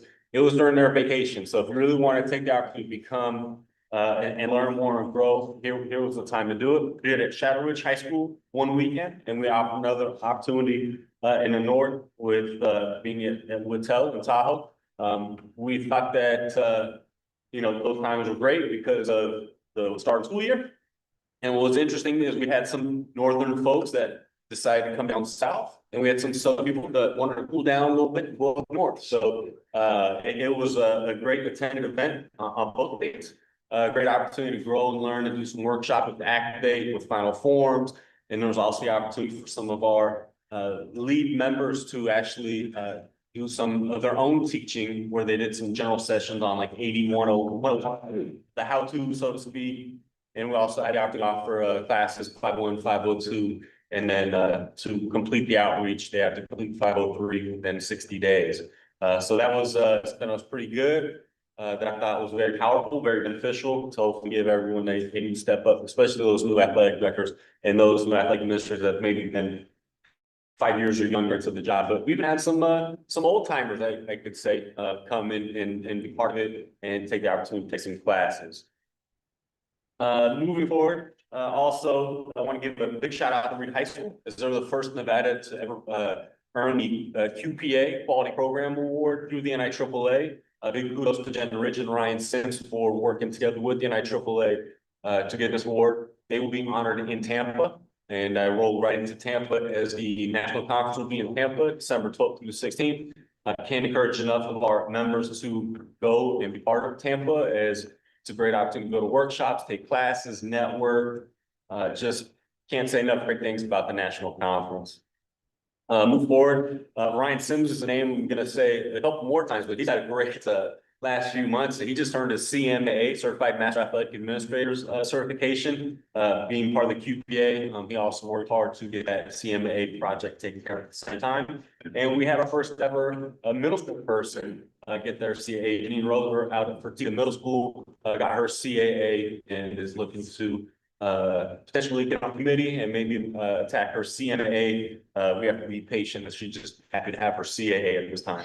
And then just some other positives. I mean, Sean was our 2A liaison, and we lost Sean, but we gained Ken. So happy that transition was made there. Really good there. And then we lost Jason Odegaard in the 3A. And that hurt us as well, but we're excited to have Ryan again. His name pops up here as a CMAA taking over that liaison position. So like I said, Ryan has been very busy and doing some good work, and we're excited at his continued growth. And we have some national appointments. So whenever you have national appointments, it's definitely something that we want to continue to give praise. Shanoa Daves at Mojave High School is the athletic director. She's been appointed as the course chair for LTC 628, which is mental health awareness. So that she, I believe, is our first ever lead in that. So it's awesome to have somebody from Nevada. Shanoa's fantastic, as everybody knows. Nikki Turner, who's our president, was selected to serve as the National Athletic Director Conference Advisory Committee. So as they prepare for the national conference, through the NIAA and the NFHS, she's sitting at the table trying to figure out who's going to become speakers, or the conference could be, things of that nature. So that's a major win for the state of that as well. And then Doug Wilbur, although not retired, might retire in a few years as part of the retired committee. He was appointed, and he'll be attending his first meeting in Tampa as well. So a lot of good things going on, and very positive. And we're thrilled to continue to ascend in many ways, Nevada. Thank you, ma'am. Thank you. All right, we'll go to the Nevada Fish Association, Ellen Townsend. Ellen Townsend, officials liaison. It's a separate paper, has a whistle up in the upper left-hand corner. If Tia passed it out this morning. Maybe I'll have a maybe yellow card up there. Color for the thank you for letting me share this information from you. But I've seen from various associations leadership. Again, I still have the three main areas to focus on: compensation, retention, recruitment, and then sportsmanship. So we'll hit compensation. Soccer, volleyball, football, the North, they report again that various schools haven't paid their pre-bill, which was due around mid-August. And some of these schools are just continuing year after year. Soccer's owed about 65,000, volleyball is approximately 23, and football is owed about 40. The NIAA, that's the Northeast Nevada Officials Association, they have reported no major improvements over last year. Not only just getting schedules in, but payments coming in on time, so that's a good thing. Recruitment retention. Southern Nevada Officials Association reports that they're down about 44 officials in football, specifically the football auxiliary officials, versus last year. This affects their Thursday and Friday night games. Once CCSD middle school flag football has started. I don't know if that started yet or not. However, SNOA is trying to recruit students, 16, 14 and up. And they're also looking at other officials in their organization. They're not directly football people, but who might be able to come out and assist with change. Maybe it's wrestling officials, basketball officials, that sort of thing. Their soccer numbers are also down about 30 versus last year as well. In the East, they do see an increase in some areas of the officiating cadre, like volleyball. I know I went out there in August and did a little classroom and then on court thing the next day and worked with a lot of their new officials. So they're trying to grow their volleyball. I think they're down in soccer, which just seems pretty common. They're working with their board and schools on ideas to outreach to get more officials. They're finding that kids that are newly graduated from those areas, they are just not interested, you know, they move away, or they're typically have experienced negativity with their own fans when they were in games and saw how officials were treated, so they don't want to be. The Great Basin Volleyball Association in the north, we had an increase in membership in our youth category. A lot of college kids came out. But again, many of these people aren't available on certain nights, so even though we might have increased membership, gone from 40 to 55, it's not reflected because they're not available. So we're still kind of short there. Sportsmanship. The NIAA, in conjunction with the NFHS, the Fall Officials Appreciation Week. It'll kick off next week, September 28th to the 4th. And it'll extend into the next week. And for some reason, schools don't have home games. I think it can go into the next week. So that's something that is coordinated in birth. A reminder was sent out to athletic administrators, ADs, coaches, on the 12th of September, kind of was from a memo from Mr. Jackson, kind of urging recognition of officials during that time. We sent out all the documents with suggestions and ideas and PSAs and a billable certificate for that. So we're looking forward to that. That usually turns out to be a pretty good experience for officials and the schools involved. Fall sports ejections total, you can cross out 185 and make it 217. With approximately 47 football ejections and 170 soccer ejections, including 2 games involving 4 teams that had bench clearings. Those 2 games with the 4 teams encompassed about anywhere from 76 to 85 players.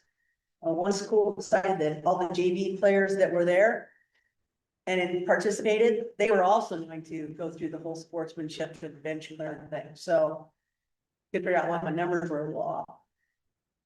Soccer at this point has already surpassed last year's ejection total, which was 119. What I've noticed in keeping kind of the database of these ejections is the severity of the ejections. There's a lot more violent conduct, fighting or punching. You know, what's the difference? Well, fighting usually involves a couple people punching each other, and the punching could just be one person punching someone and no one retaliated. There are obviously still, you know, abusive language, and that usually is directed at officials. There's still that. And there have been a couple of fan ejections as well.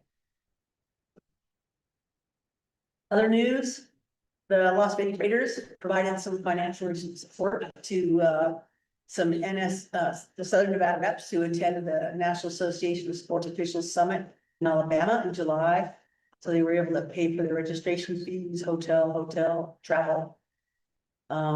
Raiders also invited 35 SNOA football officials to their joint practice with the San Francisco 49ers and organized NFL officiating crew. We really want to thank the Raiders organization for that support. It really helps the recruitment and retention it really helps the retention of those football officials. The SNOA would also like to thank the Las Vegas Aviators who organized a couple events this past summer. They supplied a lot of tickets to 2 games and organized again a meet and greet with the AAA umpire crew prior to the game. So again, just a way to kind of recognize officials show appreciation. A shot clock update. The Northern Nevada Basketball Officials Association, concerned about schools not having trained shot clock operators, have been calling athletic directors in the north to find out which schools have or do not have a shot clock operator for this coming season. And then what kind of training might be needed at schools so that this implementation can, get off to a decent start and have as few issues as possible. They're still not sure if all the shot clocks have been installed and are operational. They do plan to offer training to school personnel that they need it. So they're trying to put that together and find out, basically. School, supplying that shot clock operator, but they're gonna try to fill in with some of their personnel if necessary. And lastly, the associations, all of them throughout the state indicated a real positive experience regarding the digital NIAA activity pass, the distribution and accessibility, and hopefully we're eliminating, any of the other issues that we might have had in past years about officials. Now everybody can get in, just show. Thank you. Thank you. Yes, please. Wade Wilson, Region 3. I find the ejections, very alarming stated. It seems that the aggressiveness of the players, and especially in soccer, I guess, and I don't know what the reasons are. I'm not a soccer guy, but, as I read through this, one of the thoughts that come was the severity of an ejection. And I was wondering if down the road, if we could have a conversation about the ejections and maybe put multiple levels of the ejection, as far as if you get ejected, then you're out the next game. But that might just be the standard, right? But if it's a punch being thrown or something along that, then you're ejected for the next 3 games or 2 games, and have a conversation about our policy with the ejection and make a kind of a tiered level on it. I agree with that. Keith? Keith Riverman, so a couple questions. I know based on what you just said about ejections. On the referee side, we considered maybe, or are there rules against going against a 2-man system if that becomes a problem as opposed to 3 at varsity games? And I agree 100% with what Wade said. Because as I look at that, there's about 90 ejections that are not from bench coding course, which obviously are totally unacceptable. But I'm curious how many of those 90 are double yellows versus a hard red? Because a double yellow might be something up in 1 game suspension, whereas to Wade's point, like if I'm throwing punches or something like that, that obviously might need a higher level of punishment. So I was just curious. And then also, are you able to share with us the difference between men's and women's? I'm just gonna go out on a limb and say most of these are men's ejections as opposed to women's, but I didn't want to assume that. So that was just my question. Thank you. Hang on, I'm gonna go around table, but I can tell you right now, the double cards is very minimal. As opposed to the violent act. That's why That has just gone, because I read every one of those. yeah, I was just curious what the Okay, number was. I'm gonna call in.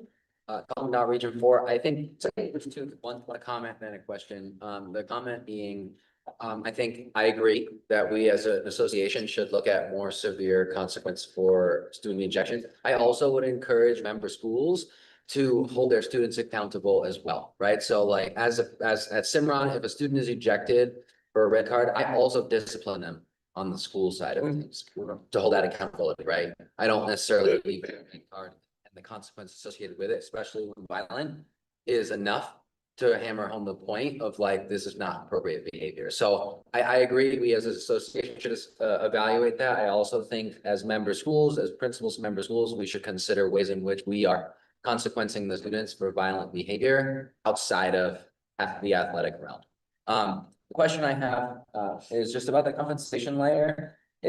When you say that soccer is owed 65,000, does that mean that officials aren't being paid because that money hasn't been paid yet? Allen Townsend Officials Liaison, I would have to check with Chris Griffin on that. It could be that they're maintaining status quo, but at some point, at this point, half the season's over with, they're all done. It happened last year where they had some schools that did not pay till after the season and they could not pay their officials. I'm just, because I mean, that's a really large number that I would imagine the association doesn't just carry in order to Right. pay the officials. And so I would also think like that warrants a conversation at the board level of like, how are we holding, that is unacceptable to not be paying the officials. And so how are we gonna recruit officials if we don't pay them? And so I think that's something, let's have a conversation about is how we're holding schools accountable. I don't know if it's districts or schools or what it is for paying what they owe to the associations. That's that, and those are my. Yeah, and I would tell from my experience that the officials are getting paid. However, they're always working in the rear, and there's also other things that occur as to why they don't get paid. And you and I can have that conversation in regards to what I do. Okay, last one, Sean, and then we'll continue. Sean Simons, NIAA staff. I just wanted to provide some clarity to the board as I'm in charge of coaching investigation. So I see the ejection spreadsheet that Alan shares with me and we update constantly. I wanted to share a little bit with you that all the ejections are soccer or football. Okay, and nobody's getting thrown out of a cross country or tennis match yet. Out of the 100, she told us to update our number to 217. This is alarming. 13 of those are head coaches or assistant coaches. Now, 13 out of 217, I get it, you're probably thinking that's a small number. But just to kind of echo what people have said with Keith, with Wade, if you read why the ejections, it's not always the cards in soccer. We have referees being intimidated by coaches.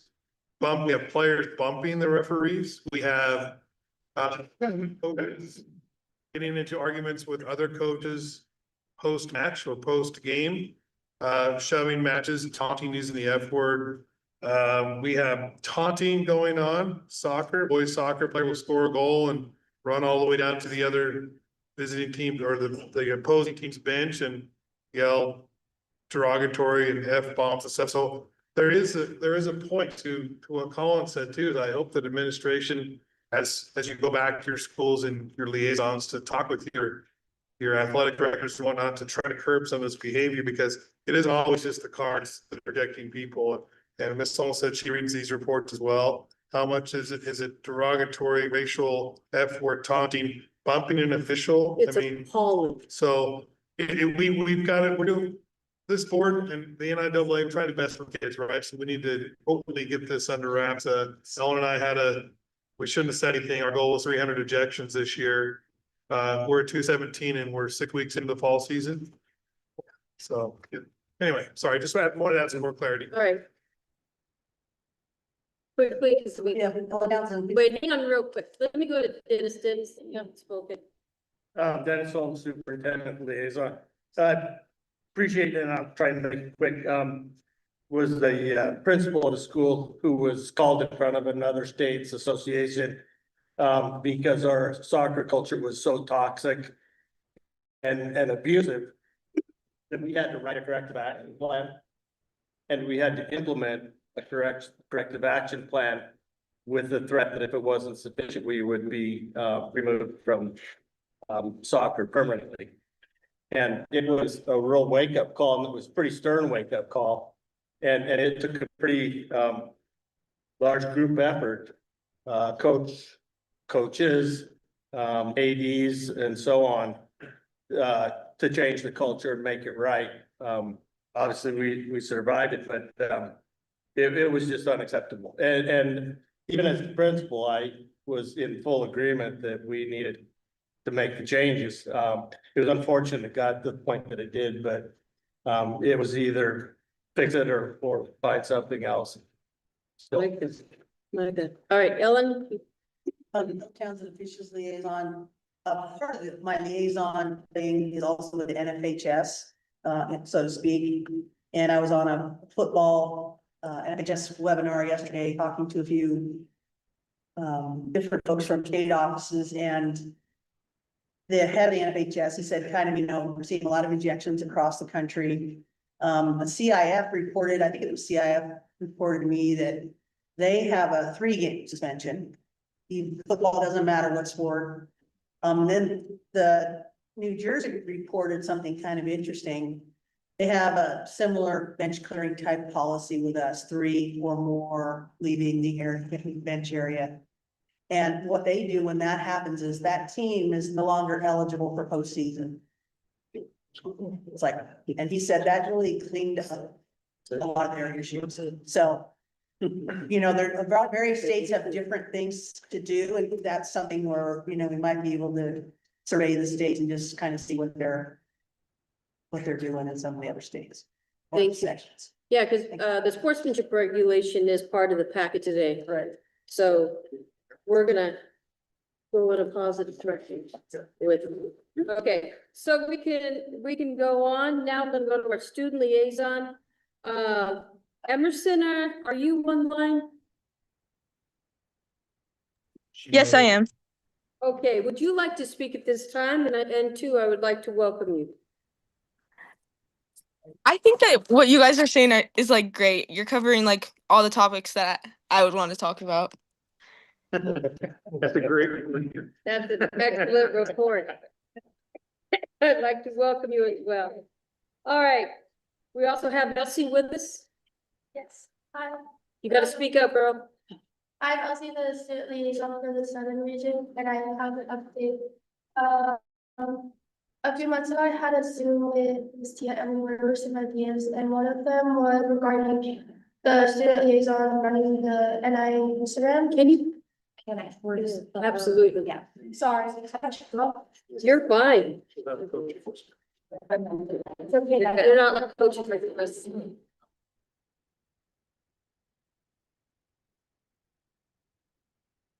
I'm trading. Okay, you want me to restart? So we had this meeting and we talked about the liaison could run the NIAA Instagram because we have field passes now, so we're getting the new players and just get more media coverage to do more like recognition. And so that's one. And then we had a Zoom meeting last Tuesday where every week before a board meeting, we have a Zoom for some specific items on the agenda for 2015 feedback. And what we focused on last Tuesday was the baseball postseason plan and the cheer to actually become a senior sport. And in the BNT, you will see feedback from a student and actually as well concerned about the baseball, you know, bracket or leagues aren't fair and that all bodies get to go to the playoffs. And there's too many just more interested in baseball, making it hard for them to even get a chance to go to the playoffs. And then regarding chips, we just had a question on what season should begin if it becomes, like if it were to become a season. And then in the South, on October 20th, the Financial I'm hosting a conversation forum for student feedback to see more on student recognition and sportsmanship. And then last. Excellent, thank you so much. Okay, now for the superintendent, Dennis Holmes. Dennis Holmes, superintendent liaison. My message remains pretty consistent. On behalf of the group, the superintendent group, we remain grateful to have Kim appear at all of our NAS meetings. We know that they'll be there between 10:15 and 10:30 every meeting. Pretty predictable in that sense, and personally, I like that. It just makes things so much easier. We know that the resources right there, and all of the good things, all the good work that comes from this group, you know, comes through Tim and is disseminated amongst that group. So thank you for continuing to show up religiously. Appreciate it. Outside of that, school is off and running and teaching and learning is taking place. So thank you. Amen, thank you. All right, I'm gonna turn it over to myself. I do have just a few little talking points. And again, a lot of these things are, as I go to football games, as we have athletic administrators meetings, as I get phone calls on a daily basis, I just want to bring some things to light. We really appreciate the NIAA support of the National Federation of High School Appreciation Week. I think it's great that you guys grab hold of it and disseminated the information and you put it out there. On August 9th, there was an NIAA sent out correspondence with the Interscholastic Athletic Administrators Week. I would like some way, somehow, that the NIAA push that one out in the same manner as you did with the officials. Because, you know, individuals at the end table, they're the backbone, they're really hard. You know, those of you that are administrators, you don't just do this job. You're doing the facilities, you're doing the budget, you're doing so many other things. So I would like, again, the NIAA to take hold of that, do basically what you did there. Postseason information, Sean, welcome aboard. I watched those closely, for some, and I really think it's important. I know we're gonna talk about postseason later, that in looking at, and I'm gonna bring up 4A cross country. I know that recently I looked at cross country and I don't see a regional site. I don't see a state site. And I think that goes back to the lack of love, that Tammy had shared. Going forward, we have this conversation every year. We need to do a better job. We need to have these things in place. We need to have them in place in advance. And Tim and I have bantered over this when Tim worked for me at the district level. We talk still to this day, talk about the importance of this. And it's really hard for schools currently because postseason's right on the corner. If they don't know what's going on, they too can't plan ahead. It's not just a district level issue, it's a school issue as well. Regional and state playoffs. I'm hearing more and more, and I see the brackets, that in some cases, the whole entire tournament's being played at the higher seed. We don't have a central location. People I've heard that it's hard to find workers for one game. And also the lack of attendees. They believe they would like to go back to a central location. I know I was spoiled 100 years ago when I coached volleyball. I lived at Chaparral High School for regionals, and when state was down south, we knew in advance. It was a beautiful venue. X wasn't there at the time, but the administrative staff at that time, they did an excellent job in running the tournament. But we knew, like I said, every year we were going in the same place. The other thing is in line with that, I'm going to go to postseason sites. I also hear concerns about the postseason. And I also hear, and I really want the NIAA to take a look at where these games are being played. And we have to make sure they're appropriate for play. We also need to make sure that it's a safe, secure facility and that we don't have to require our spectators to come in with lawn chairs or pull up their truck alongside the gate and sit on top of their truck to watch a game. That occurred. And I believe I shared those pictures with the board a couple of years ago. And it's the same thing. Our teams need locker room access. There needs to be parking. This is regional state. We need to make it right. So I really, really want to ask the NIAA to please take a look. Take a look at the brackets and as we get close to playoff time. And if they don't have a football field, they don't have a soccer field. X and I received, I feel like it's nap time with that music that I'm hearing. Is that X and I received pictures from a concerned school where at an off property where a soccer game was being played, that the coach had picked up bottle caps, beer caps, water bottle caps, and they were concerned of the facility too. You're going to be a part of you're going to be part of this league of the NIAA. You have to be able to secure and you got to have a facility that's right for play. So that is my ask. Another thing is I'm going to talk about charter schools. A long time ago, and I hear this, is that back in the day when there was just a few schools, that's when we put the rule together that, hey, listen, now that we have a few charter schools, we're going to write this regulation where, and they don't have a lot of sports at the school, they can also play at the public school. Now we have a multitude of charter schools. I have been asked to bring forth to the board or have the conversation with the board in that maybe it's time that we take a look at the charter schools and they need to abide by the rules of the private school, and that is where their school of participation is. I know we've had this conversation in the past, but maybe it's time to bring some administrators across the board. I think we need to start that conversation over again. The other thing is maybe it's just my lack of knowledge, and this really applies to 184. I know that the private schools have to fill out a document that states how students are enrolled. Okay, who makes that analysis? It's not Domingo saying, yup, nope, yeah, so on and so forth. I believe it's a third party. I would like to know how the charter schools, and I know there's different pockets of charters that are not under one entire umbrella, how everyone is accepted into the charter, especially like I said, with 184. And lastly, I promise, this is last. End of season meetings, back in the day, you guys know I've done this for a very long time. We as CCSD, we used to do end of season meetings where it would be CCSD topics, and we included at that time the private schools.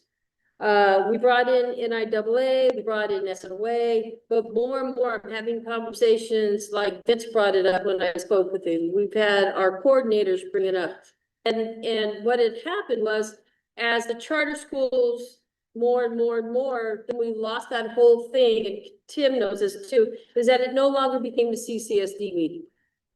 And at that time, and this is pre-Tim in this position, we had asked the NIAA to take it over. Because coaches, I believe at the end of every season, coaches should have their voices heard. And I'm going to ask, and then when we had asked that of the NIAA, it was crickets, and it stopped. I think those were extremely important because that's where coaches can hear from different entities, especially the NIAA. They can talk about postseason. They can talk about realignment. The officials being there, it's a good meeting. It really is. They can talk about role changes. Coaches can bring up situations that they were upset with, they liked in their dislikes. Tim has sat in these meetings, Xavier sat in these meetings, and I think they're very beneficial. And I would like the NIAA to take a look and possibly put those back.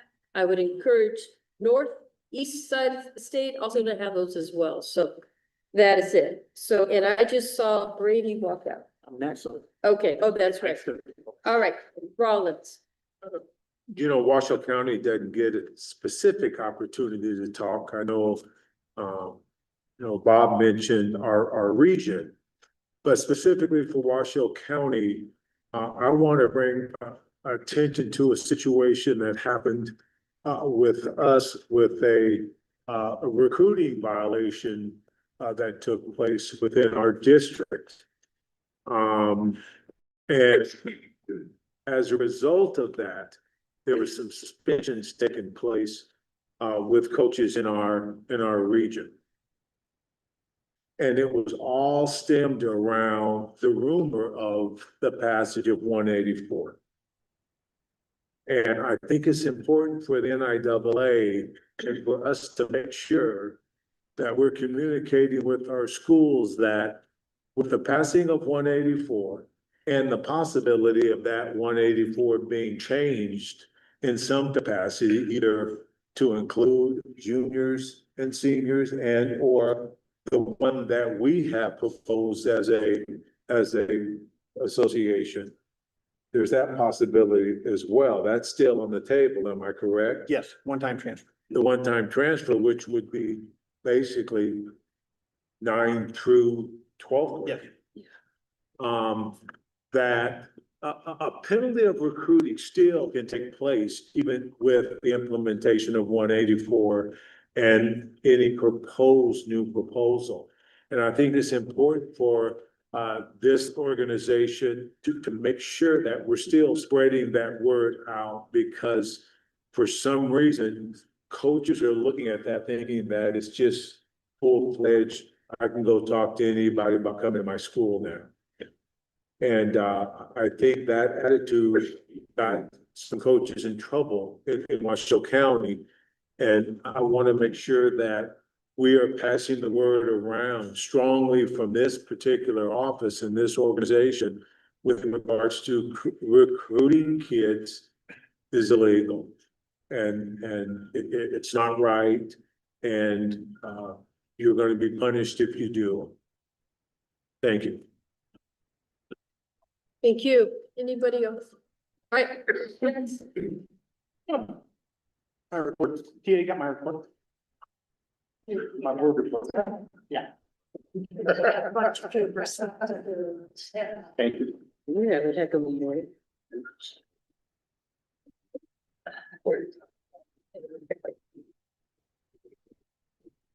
Thank you.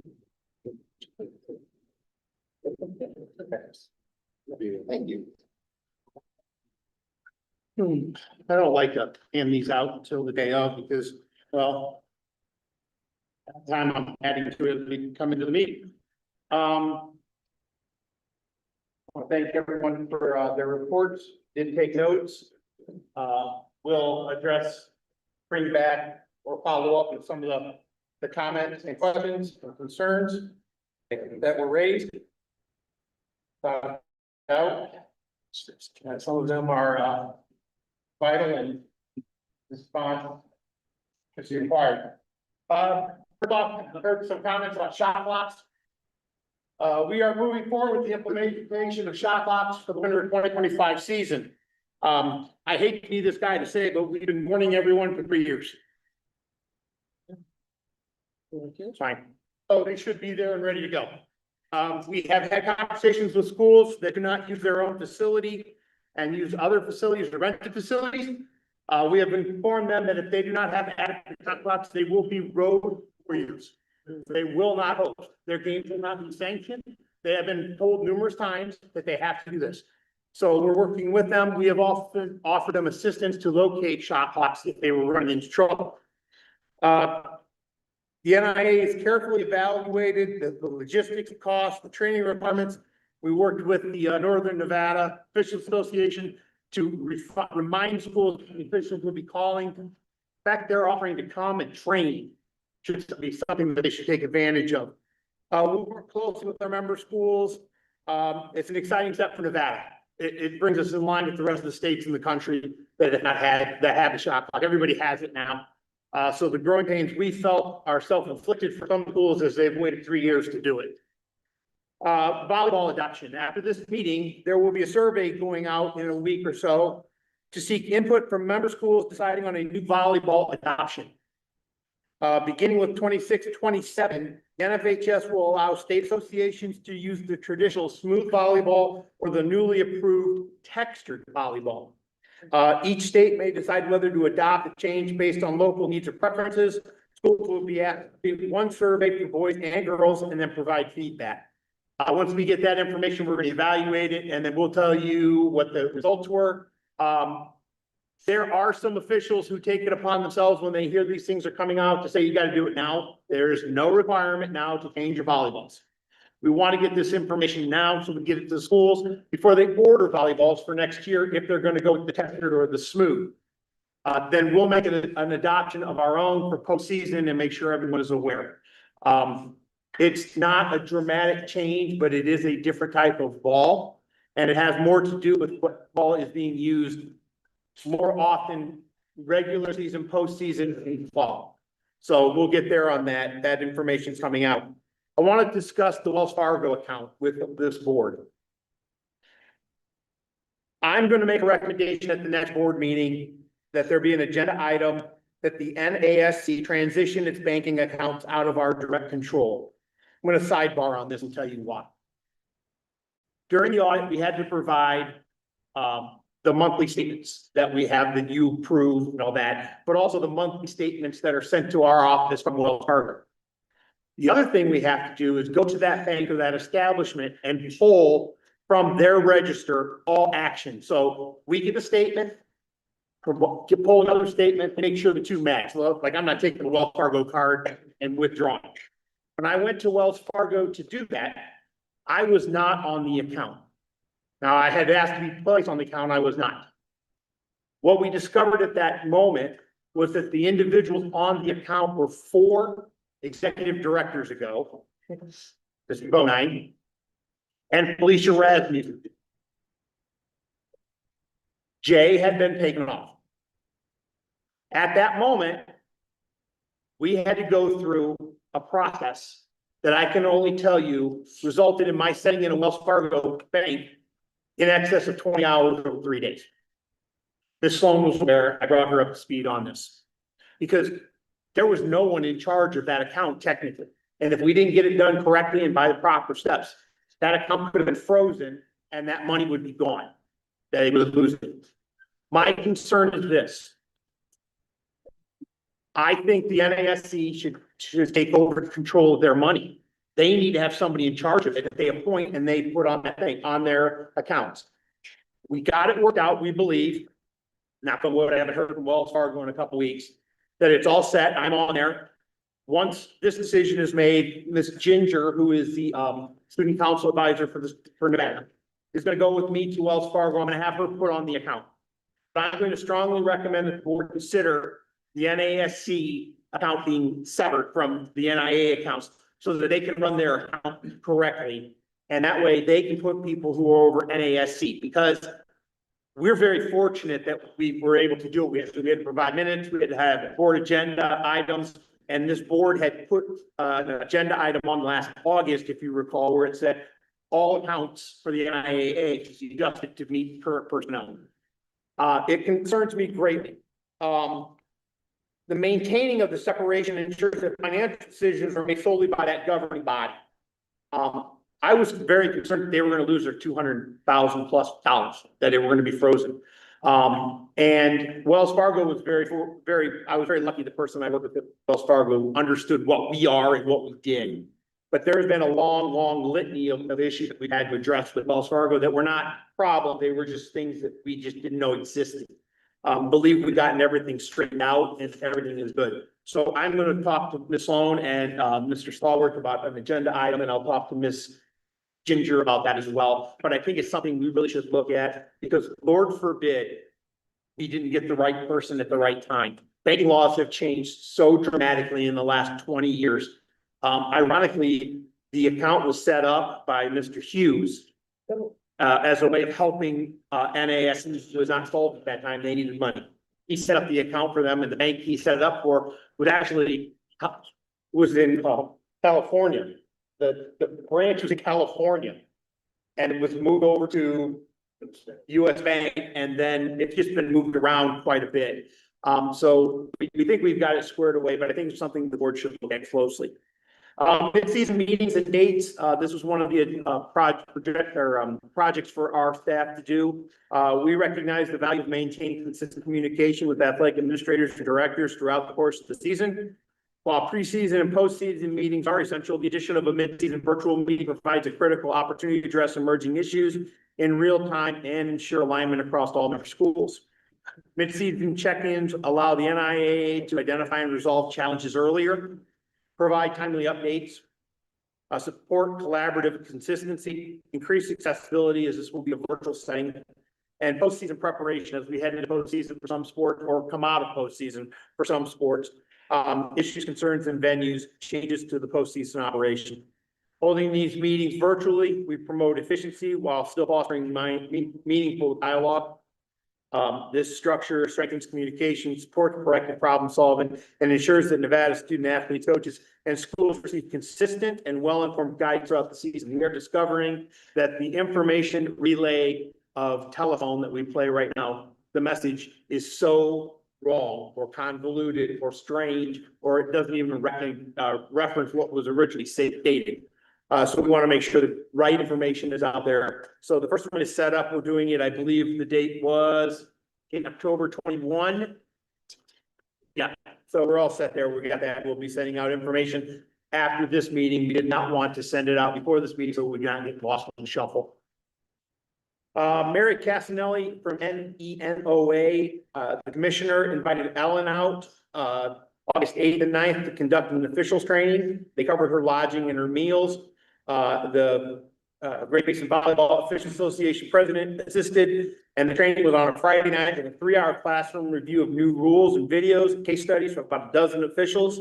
including several newcomers. Saturday featured an all-day scrimmage organized through Spring Creek, gave the officials this valuable hands-on court practice with multiple teams, and each participant received targeted feedback on mechanics and techniques. The reason I'm highlighting this is it's just another example of things we're trying to do. They reached out to Ellen reached out to me, and I said, let's do this. We're trying to go where they're at. We're trying to provide training as much as possible. It aligns nicely with the SNOA going to the football at the NFL, but this is at our level, where the mechanics are at our level. We want to make sure we're reaching our schools and our officials and providing more training and opportunity, and having Ellen out there, the head of our officials and a volleyball official, was a great opportunity for us, and at little cost to us. I mean, that was great. Lobbyists, I can't stress this enough. I heard the comment that the NIAA did not do enough to stop 184. That could not be further from the truth. Not that I'm calling person messenger. You understand what I'm saying, messenger. We worked hard on that. We worked hard on that and thought we had it moving in the right direction. And then at the last minute, the game changed on us. But I think the NIAA should strongly consider retaining a lobbyist for the next legislative session to ensure its interests of interscholastic athletics are effectively represented at the state level. With recent and ongoing legislative changes, such as those impacting transfers, hearing process, sports sanctioning, it's clear that high school athletics are increasingly affected by state policy decisions. A lobbyist will provide the NIAA with a consistent voice of Carson City, helping to educate our lawmakers on unique needs of student athletes, advocating for regulations to protect fair play and safety, and monitoring proposed legislation that could impact schools, districts, or athletic programs. Without a dedicated presence, the NIAA risks being reactive rather than proactive, potentially leaving member schools vulnerable to unintended consequences of legislation. As we move forward, you're going to see the unintended consequence of legislation through our workshop. We estimate 40 regulations will be adapted, revised, or completely restructured due to 184. 40 regulations off of one legislative action. We have got to be proactive and not reactive. The recent Section 7 and 8 meeting brought together executive directors, board members, commissioners, assistant directors, and guest speakers for 3 days of professional development, collaboration, networking. Day one opened with a welcome from the NIAA, followed by inspiring remarks from the NFHS executive director and a keynote address by the head coach of UNLV women's basketball, Lindsay LaRock. She did a great job talking about the impact high school athletics had on her.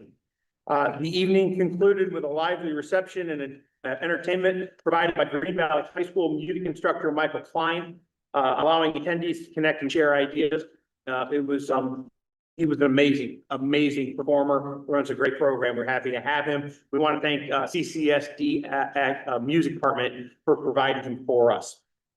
Day two began with a breakfast and a comprehensive law review and update presented by Paul Anderson and Diane Marshall Freeman from the CIF.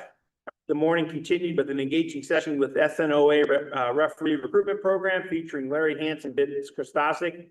Montana presentation highlighted the development of a paid athletic director mentoring program. I reached out to them to get more information on that. Unique funding strategies and the organization of football realignment. Their realignment is very unique through their process. We had a nice refreshment break, which I'm always a fan of. And then Miles Hayes and Jordan Aguilar from the Raider Youth Foundation showcased their impactful community programs throughout the state. Jim Perry is the athletic director from Huntington Beach. He had an insightful session on athletic administration, whether we're leaders or managers. I enjoyed that greatly. And then Dr. Niehoff and Ron Chetty from CIF provided an NFHS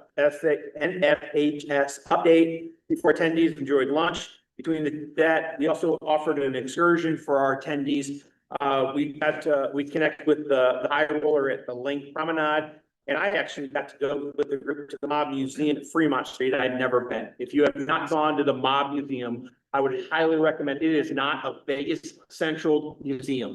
It's a U.S. centered museum. It's fascinating about all the different people that have been influential in what's happened here in Vegas worldwide.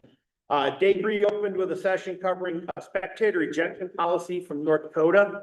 We're gonna steal some of their ideas as well and bring some of those back. Idaho worked through the procedures for petitioning up and down in realignment.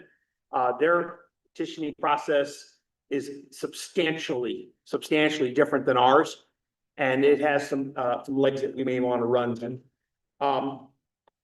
Then Oregon assistant directors presented their leadership program for use with member schools, highlighting the strength in our women athletes. Kate and I have already had a conversation about that. We have an opportunity there, and I think we want to look at it to see what we can do. And then the morning was wrapped up with Deshaun Henry, a personal friend of mine, who's the director of basketball operations for the Rebels, and he discussed legacy. The legacy you leave when you walk away. I think that's legacy is very important to me. It's not about your name on a wall. It's not about a banner in a gym. It's about the impact and the change that you affected or brought about. He told an inspirational story about a young man that I'll be honest with you, I had forgotten about the young man until he mentioned his name, about a kid who was not a good basketball player and just wanted to be a part of a program. And he came out for basketball and ended up being an Olympic qualifying long jumper, triple jumper, high jumper, went on to do great things. And it's all because he believed in a legacy of leaving, this is our family and you need to join it. And we have always said we are the #1 high school dropout prevention program. And this kid was saved by this program. And it was a great story. Then following lunch, Kate and Xavier presented the NIAA and the NADA Summer Institute. We've gotten a lot of positive feedback from the members that attended. Alaska's Executive Director, Billy Strickland, and the Alaska State Association appeared in competitive-based classification, opting out and opting down. It's a very interesting perspective. I think it has potential for tennis. I think it has potential for golf. And we'll look at it. Davis Whitfield and Mark Oski from the NFHS provided information on the network, the financial gains for the association in the coming years, and other relevant discussions. Our numbers from the association for our NFHS network affiliation are going up, and they're going to grow in a manner that this board will like financially. We're in the 6 digits solid and going higher each year. The afternoon concluded with a breakout session with the executive director going into one room, board members going into another room, commissioners going into a third room, and assistant directors had the opportunity to sit together and discuss issues that face all of our associations.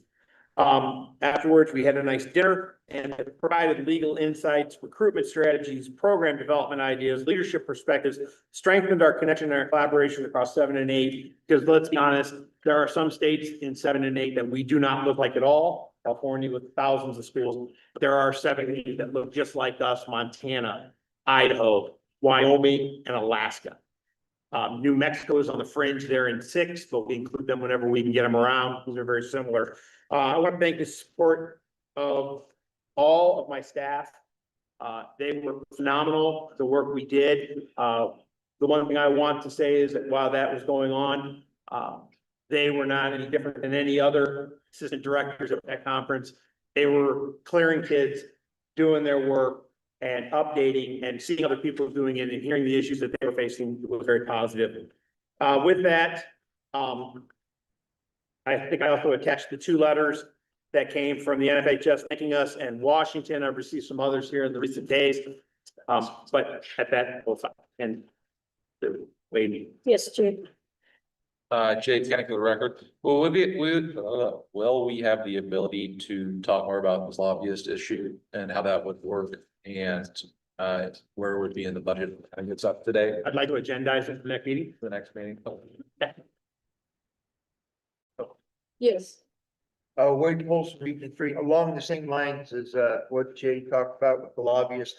I think there is opportunity there. You have the Nevada Association of School Boards, and there is a public specialist that is engaged through the Nevada Association of School Boards. You have 4 school board members on this board of control. I think it's a good opportunity to piggyback with them. And the costs could become minimal, and we could maybe work out some agreements with that. So I would look at that as first opportunity. Anybody else? Thank you. And I will be putting a gift box over there. The NFHS sends a gift to all board members for hosting. We'll be putting it on your seat for lunch. It's tumbler with the NFHS logo. And that was courtesy of them. And Mr. Malkovich was there as well. I hope you enjoyed your time and picked something up. Thank you. He was, I don't know where he went. He's out there. He's in here, but out. He's in the line. Out there. Okay. All right, we will go to page Oh, 63. he's on a call. He's on a call. Let him finish his call. Okay. Okay, we're gonna bypass, we're gonna go to 13. Go to page 64, and I'm going to turn it over to Mr. Anderson. Thank you. Okay, as far as my legal update, few things to discuss. You know, in the last 2 years, we've gotten to this meeting, which is, you know, early in the school year, we've often had a significant number of level 2 appeal hearings, because we've had a lot of, transfers and denials and of eligibility and therefore, you know, requests for appeals. This year, we had one, back in, I think it was in August, that never quite went to a hearing because ultimately, the provisions of AB 184, in essence, would grant the student eligibility. The only level 2 hearing we had, I had one yesterday here, involving, a couple of students, here in the Las Vegas area, but we've only had one level 2 hearing. So AB 184 is eliminated. A lot of level 2s. I don't know that that's necessarily a good thing, based on, you know, how eligibility is being granted with respect to that rule. But I'll tell you the other thing that it's done, and Rollins, you raised this issue a moment ago about recruitment and that sort of thing. The first part of AB 184, if you read the rule, is 2 or 3 pages that discuss what has always been a part of our rules and regulations, and that's that recruiting is absolutely prohibited. Now, under AB 184, it discusses that, but what it also does is it imposes a structure for penalties for coaches or individuals who were accused of recruiting. You know, it tiers how that punishment will go depending on the first, second, or third type of offense. What's interesting is we now have a process within that whereby schools, and they've always had this opportunity if the situation arose, where one school can complain against another school, or complaints can be brought against a particular school or coach or whatever for recruiting. And there's an investigative process, which now brings in a whole nother level of appeal hearings. And so I think next week or the week after, we have our first, I guess it's a level 2 or level, it's a level 2 investigation hearing involving a coach.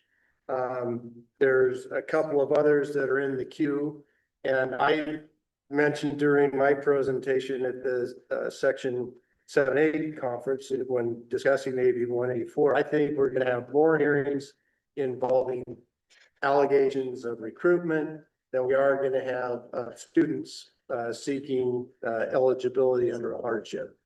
I just think that's how the landscape is flipped with respect to AB 184 right now. We've actually had 3 investigations into schools that are pending, one of which, like I say, is going to a hearing in a week or so. So that's kind of what's been taking place with respect to eligibility and other hearings.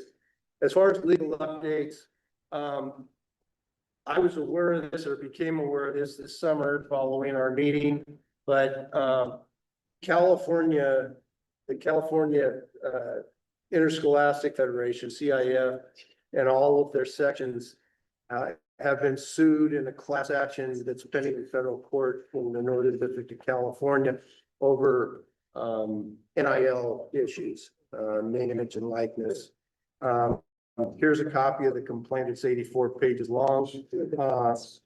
And it's an important piece of litigation, one that we, to the extent we can, support the CIF with respect to defending that case. We need to do, and all state associations need to do, because if, for instance, they were to lose in this particular case, these actions are going to be brought in every other state association. And some of the allegations, I mean, as you go through this, that they're interesting. What they're doing is they're taking all their amateurism rules and all the rules that exist within that association dealing with NIL, and basically declaring or alleging that they're unconstitutional, or that they're creating damages to student athletes. And I'll give you an example of one that I thought was, I almost fell out of my chair when I read it, but they say how that California does not have a regulation in place that would compensate students who have jobs for the time they have to take away from their job so that they can attend practice or a game. I mean, you know, if we start getting into that sort of thing, we might as well just go out of business, because the schools aren't going to be able to afford that. This association is not going to be able to afford it. And we exist, you know, our high school athletics are considered a privilege. No court has ever said that they're not. They're not a right. Like, the students have a right to attend public school. That's a constitutional right that exists. But to participate in athletics, that's simply a privilege. That's something that it's a privilege for a student to do. So it'll be interesting to see how this goes. I think it's something we need to keep on our radar, and that I'm certainly doing and staying on top of. But that is out there and going. Finally, as Tim mentioned, I was able to, I was asked to present the legal aspects of the 7A conference last week. Did it with my colleague from California, Diane Marshall Freeman, who's an outstanding lawyer. She's been representing that association about the same amount of time as I have. And so she and I teamed up to talk about different legal issues, and it was a pleasure doing it. So that's all I have, unless anyone has questions. Where do you think, just a question on that, where do you, what's the flavor with regards to that, take that lawsuit in California? What's going on with that? Is there some momentum going on? Well, yeah, so at this point in time, the status is the complaint has been filed, the CIF and all the sections, they retain expert antitrust lawyers who are actually handling the defense. That's the essence of the case. Is it's an antitrust case similar to what happened to the NCAA, Sure. the NIL. And so their insurance is picking up, you know, that defense. A motion to dismiss the complaint has been filed. In light of all the allegations, will be a lot of time involved in terms of the briefing of that motion and ultimately the argument. I think Diane was saying they were hoping to argue it at least before the court by the end of the year. And then, you know, when a decision will come down as to whether, you know, the court's going to dismiss it or not, that could be several months after that. That's a lawsuit from a parent, a school, So it names one student, but it names that student as representative of all student athletes within the CIF. It's a class action. So, yeah. Any more questions?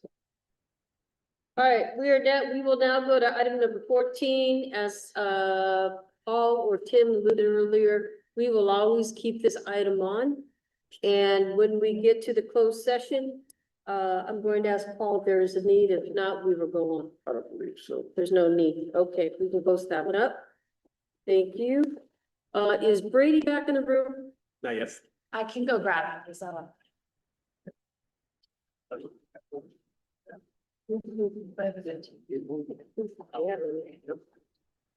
That's all good. Yeah.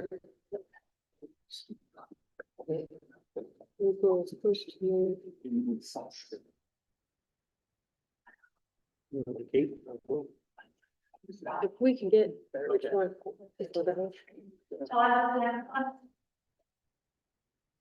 Said move on, please. Okay. Okay, thank you. We will go to item number 15. Please go to page 66. Pre-participation physical evaluation form change, possible action. I'm going to turn it over to Kate. Thanks, Kate Sedori, NIAA staff for the record. I'm actually gonna have you turn to page 73. That is the only new change as our last discussion on this item. We had some concerns from physicians regarding in the second line where it just has birth sex, where they are required to complete that as a physician. They felt that they were not comfortable necessarily putting that information based on just, their observations or their relationship with the student. And so the suggested change was to put add words in purple there per patient history, so that the communication with the family was more part of that completion of this part of the form. So rather than it being something that they had record of, it was part of whatever the family had put in their history as they've completed other parts of this form or other form that they may have in their office. So that was kind of the compromise that we had made to help their concern there. And since then, I won't speak to anything else regarding this if others on staff would like to speak to that, but that was the change that we made to help with that situation. Mr. Jessen. So currently the only, we've had a few schools reach out and say that some doctors have crossed it out, and we have told them that the form must be completed in its entirety and that they have to answer that question if the form is not accepted. We've not had any school reach back out there. They can't find a doctor willing to do that. Recently, Mr. Anderson and I received and shared with Mr. Anderson, we really received a letter from 18 pediatricians critiquing the policy accepted or approved by the board. More poignantly, they were addressing that very question right there. They also brought up that the SMAC was not consulted, and they have provided that letter. I think we received it Saturday. We are addressing the letter, and we have not responded yet, but I wanted to share with the board that there is 18 doctors who have said they have concerns with that part of our pre-participation form. Other than that, we have not had any pushback from anyone else regarding this. And we seem to be going along well. Okay, I would also like to say full disclosure in talking with Mr. Jackson that this, for full disclosure, this is already on the website, correct? It's already been in use. And that this decision was made by the executive director by the direction of the board. So when it's the best interest of kids, that Mr. Jackson, I want to make that clear. All right, Keith. Keep it for the record, did the doctors have a recommendation or they just, I don't like it, was there more to it than that? I'm gonna turn it over to Paul. So Paul Anderson, legal counsel, well, the letter, and I don't have it in front of me, and I don't want to misquote what they've said, but they have concern with the fact that they, as a physician, have to declare on a form that they fill out what the birth sex of a student athlete is, which I scratch my head. I mean, they all went to medical school, and they all have, patient admission forms, when you go to the doctor, it usually asks who you are and what you are, things like that. So, those are their concerns. I guess they don't want to be the individual that has to, check that. The change that we made here, though, was to alleviate that by allowing, them to determine that issue and to check that box by virtue of patient history. Patient history is question asked of the patient or, if it's a student, their parent or whatever, what is the birth sex of your child? Boy, girl, male, female, whatever. That's all we're asking. And so we felt that this, and our Sports Medicine Advisory Committee, the SMAC committee, when we discussed this, they felt that was appropriate. That alleviated the concerns. So this letter seems to me to almost be like an outlier, from the standpoint that I think this was addressed. I think it was addressed with the SMAC committee. We discussed it with SMAC members, and it was their recommendation that this be language we put on. So. Thank you. Wade? Yeah, Wade Polson, Region 3. We've been talking about this forum for 2 freaking years now. And, as Tim said, we need to put some things to bed and we need to move on. And, it seems like every time we talk about it, there's somebody out there that is coming back with some changes and wants this in there, wants to delete that in there. I think we just need to move forward with it and let's get it implemented, let's get it in use and let's deal with it and just go forward with it. And if this is an action item and I can take a motion, I move to approve this form and get it into use. Thank you. As it already is. Okay. Okay, we have a first, Greg? Yep. Second, appreciate that. We have a first, we have a second. Any additional questions, comments? Hearing none, all in favor, say aye. Aye. Thank you, Brianna. The ayes have it. Thank you. All right, we're gonna go back to number 12. Brady, I'm gonna bring you forward for partnership update, page number 63. You want me down here? Yes, please.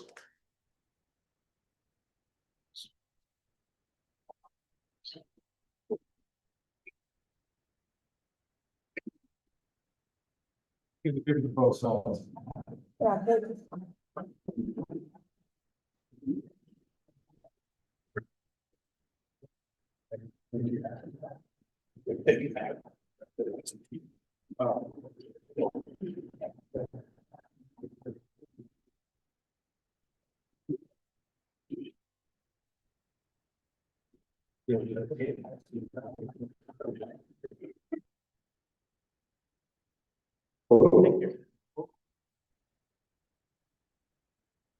Well, good to see everybody today this morning.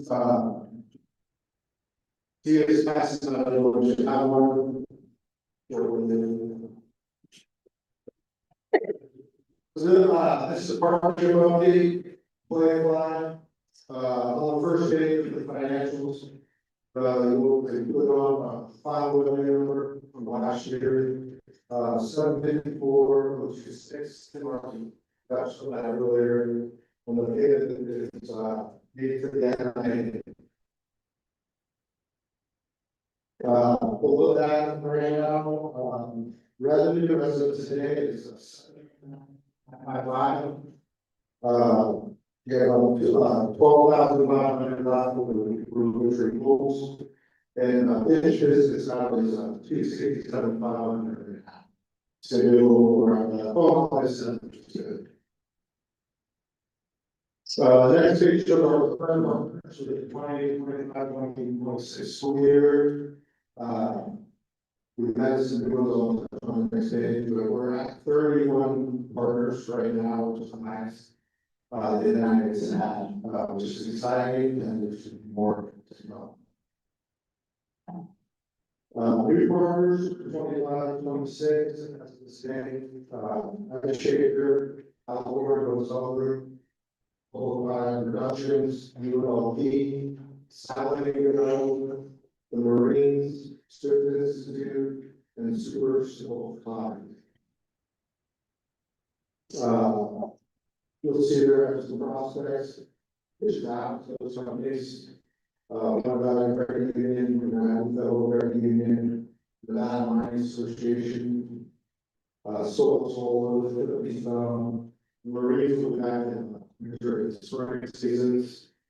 Dry water rains, jiffy lube, the winter and spring, then spring turkey wildfire. And those are just some of the proposals. We reduced this is 24, 20, or from 24, last way of them. They were a big part of the ration, they were happy, so we problem. Country financial, same thing. Nothing that we did from our end that lost partnership, there's some different. And we lost the breakdown and having cancer, bullshit. Their directions. Let's go a different direction as well. That's it. So right now, we're in really good shape, and we're actually in better shape than we've ever been in terms of this time of the year. So that's the important. And any questions?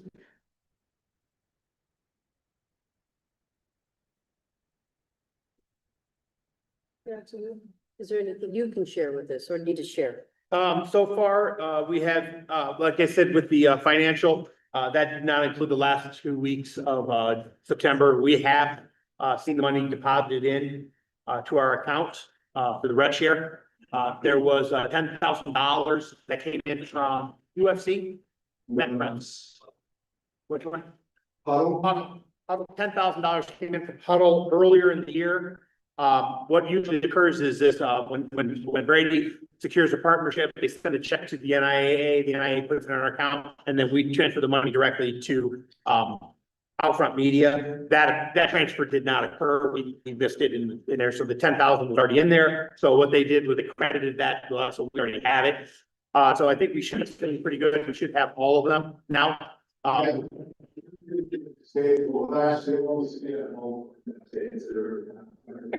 of them is for 25 years. Another app.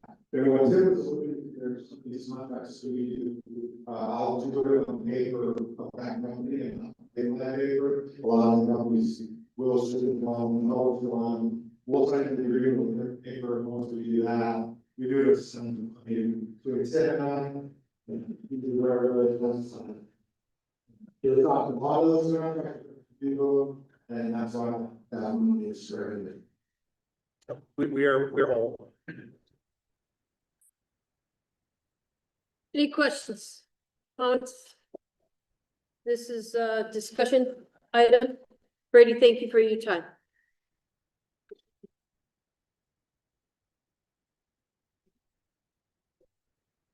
Okay, we're gonna be able to get to a couple more before 12 o'clock lunch break. Let's go to number 16, process for adding items to the agenda. I'm going to turn this over to Mr. Jackson, page 74.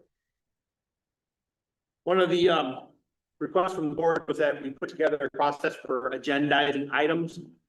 What I've put together here for review, and it is for possible action today by this board if you so choose. I put together a list of relevant regulations that are addressed when we're agendizing items 124. Any items submitted to the board pursuant to the second must be signed by the principal of the member school, submitted to the board not less than 14 days before the meeting. So that means basically if Mr. Whipperman, as a Centennial principal says, hey, Tim, I want to put some item on the agenda, he submits to me, we discuss it, and then it would be put on the agenda. Now we're just going over the semantics of it. I'll get to the steps here shortly. Submission by board members or legislative commission items for inclusion on the agenda. It's the same thing. They will send it to the board not less than 14 days before the meeting. The board will include the item on the agenda for consideration. It's item number 2. And then procedures for placing item on the board of control. What staff and I have discussed on this and what we looked at is a process and a procedure for doing this so that we make it clear and consistent. First, we're going to identify the appropriate meeting. When the item is brought to our attention, we're going to discuss with that person and our board or our staff which upcoming board meeting is relevant for the agenda item. Like my example of this would be, we would not put an agenda item on right now to say that we're going to realign football in this manner. That would not be, this meeting would not be appropriate for that. We would have that discussion. The person would then reach out to the executive director, to confirm the appropriateness of the proposed item and the meeting at which it should be considered. In other words, if Ms. Sloan wants to put an item on, she would reach out to my office and we would discuss when to put it on the agenda, how it would be agendized. And then we would provide the Google form for people to agenda requests. In other words, if you want an agenda item and you reach out and you say, hey, Tim, I want to put this on the agenda, we're going to send you this link so you can submit it for a couple of reasons. First and foremost, it's time stamped. So that we can't say, oh, we didn't have any time. Or we can't say, oh, we never got it. Or the email never came through. That way we have a logical and it's a formal process for doing it. Complete the form with a clear and concise statement of the topics. What's the agenda item's goal? What's the purpose of putting this on our agenda?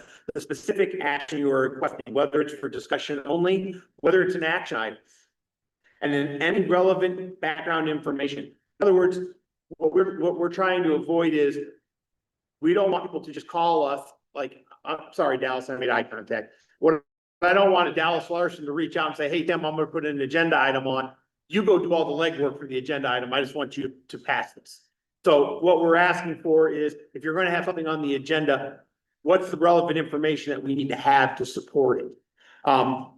And then providing that supporting documentation will be to gather and submit all the requirements supported or required supporting documents and materials, reports, contracts, legal opinions, etc., in the format specified by the NIAA. We're not going to tell you have to put it on special form. We want you to send it to us so that we can glean through it, make sure it's good. We can attach it as supporting documentation to the agenda item. Then the NIAA staff will ensure the correct number of copies are provided required for the board review. So what we're doing is we're just laying out the process, and I'll be honest with you, that we've been currently following for the most part. The few new things that I'm looking at are more of the Google form. I like Google Forms because of that timestamp, and it allows you to upload documents. The documents are attached. So some behind the curtain, to quote a new member of our staff, behind the curtain things, what we do as a staff is we have a shared document. It's a Google sheet. And on that sheet, we have a blank agenda. And it has the first 9 items are usually static. They stay put. And then we start putting in the other items that are coming forward. And next to those items are links to the PDFs that support those documents. And then we go through it and we adjust and we adapt and we add more supporting. And then when we're done as a staff, we say, okay, this is it. This is our agenda. And then I have a meeting with Mr. Anderson, Ms. Sloan, and Mr. Stallworth. We go over the proposed agenda and we talk about all the items that are on the agenda. Sometimes we take things off. Sometimes we add something back in, but we have that discussion. That sets the agenda. At that point, we start compiling and building the packet. And all those supporting documents are in there. And I make an email to the staff. Hey, if you have an item that's on the agenda, like during realignment, I would email Bart, make sure Bart, you have all the stuff we need for the realignment part of the agenda. Check regulations. Are they written right? Are they correct? Then we go through, we set it, and that's the supporting documentation. And then we meet the submission deadlines. We have those deadlines, they're written, we have to do it 3 days prior, a month prior for a workshop, whatever those deadlines are. And then understanding the approval of requirements. The final decision to place an item on the agenda rests with the board president and or the board based on the relevance of the board's mission and authority. In other words, making sure that the agenda item lines up with what we're doing and it fits within our regulations. We would never put something on our agenda that had nothing to do with our athletic oversight. We would make sure that they were all there. And then we would prepare for the board meeting. Once your item is on there, on the agenda, you gotta be in attendance to support you. We're gonna allow that person who does that item, like you hear us say, turning it over to Mrs. Segroy, we're gonna turn it over to Mr. Davis. We'll turn it over to the person who agendas that item from our board to say, here, lead that discussion so that we're not trying to figure out what you're thinking. We're trying to let you present your item. And then in consideration are, obviously we have to follow open meeting law. All meetings of the public body are subject to the OML. Public comments required to include a period for that. We have to remember to meet that. And then the meeting guidelines. Those are just static things. But what that does now is I believe we set up a step-by-step process for Ms. Brockett to just call our office and say, Tim, I want this on the agenda. Here's why I want it. Here's what we need to add to it. And we're not saying we will go out and assist in finding some of the supporting documentation, but at the same time, we want to make sure we're having that conversation so that an item that is put on the board agenda does have those supporting documents, and we know where we're going with it and how we're going to address it.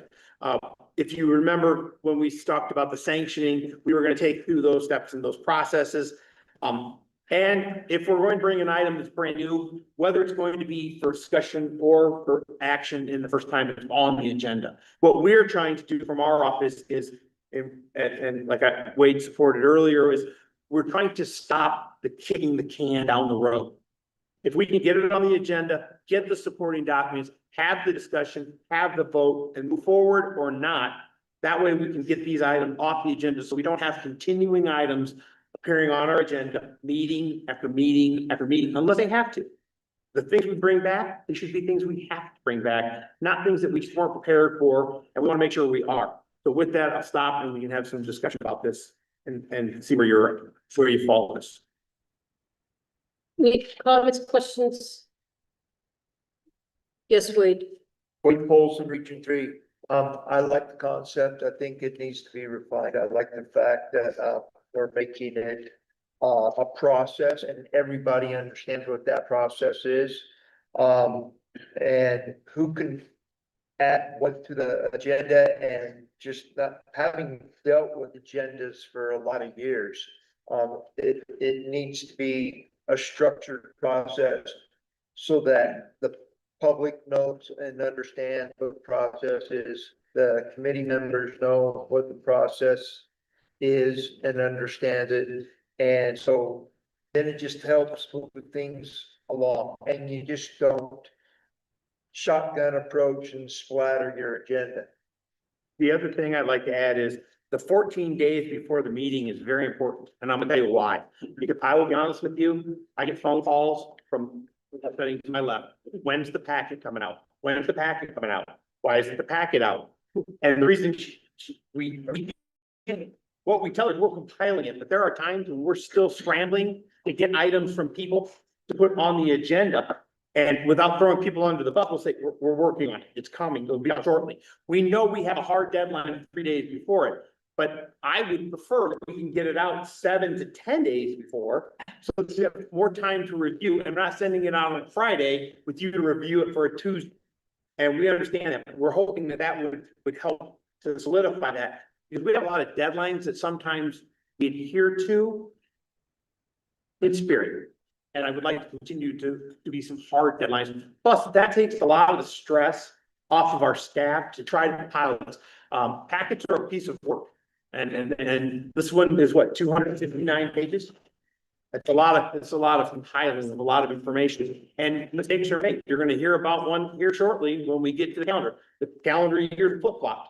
We have calendars for 1 year as an attachment and calendar for another year as an attachment. And we try to catch all of those, but we're always under the gun. And if we can adhere to that 14 days, we might be able to get the packets out earlier and timelier manner. Yes, Ms. Crockett. In regards to the Google form and being able to access the Google form, what would be the process? So I imagine this Google form won't like live on the NIAA website, correct? No, So what's the process for that piece in order to get the Google form to go out? So when you say, hey, Tim, I want to add something to it, I'm going to send you the link to the Google form and then give you viewer rights. And that way you can see it. And then as you attach your documents, you can see that they're all there. And then when the meeting's over, that form will be archived and a new form will be created. So will there be a direct contact then? It will be a direct contact to you? Yes. In order to? Yeah.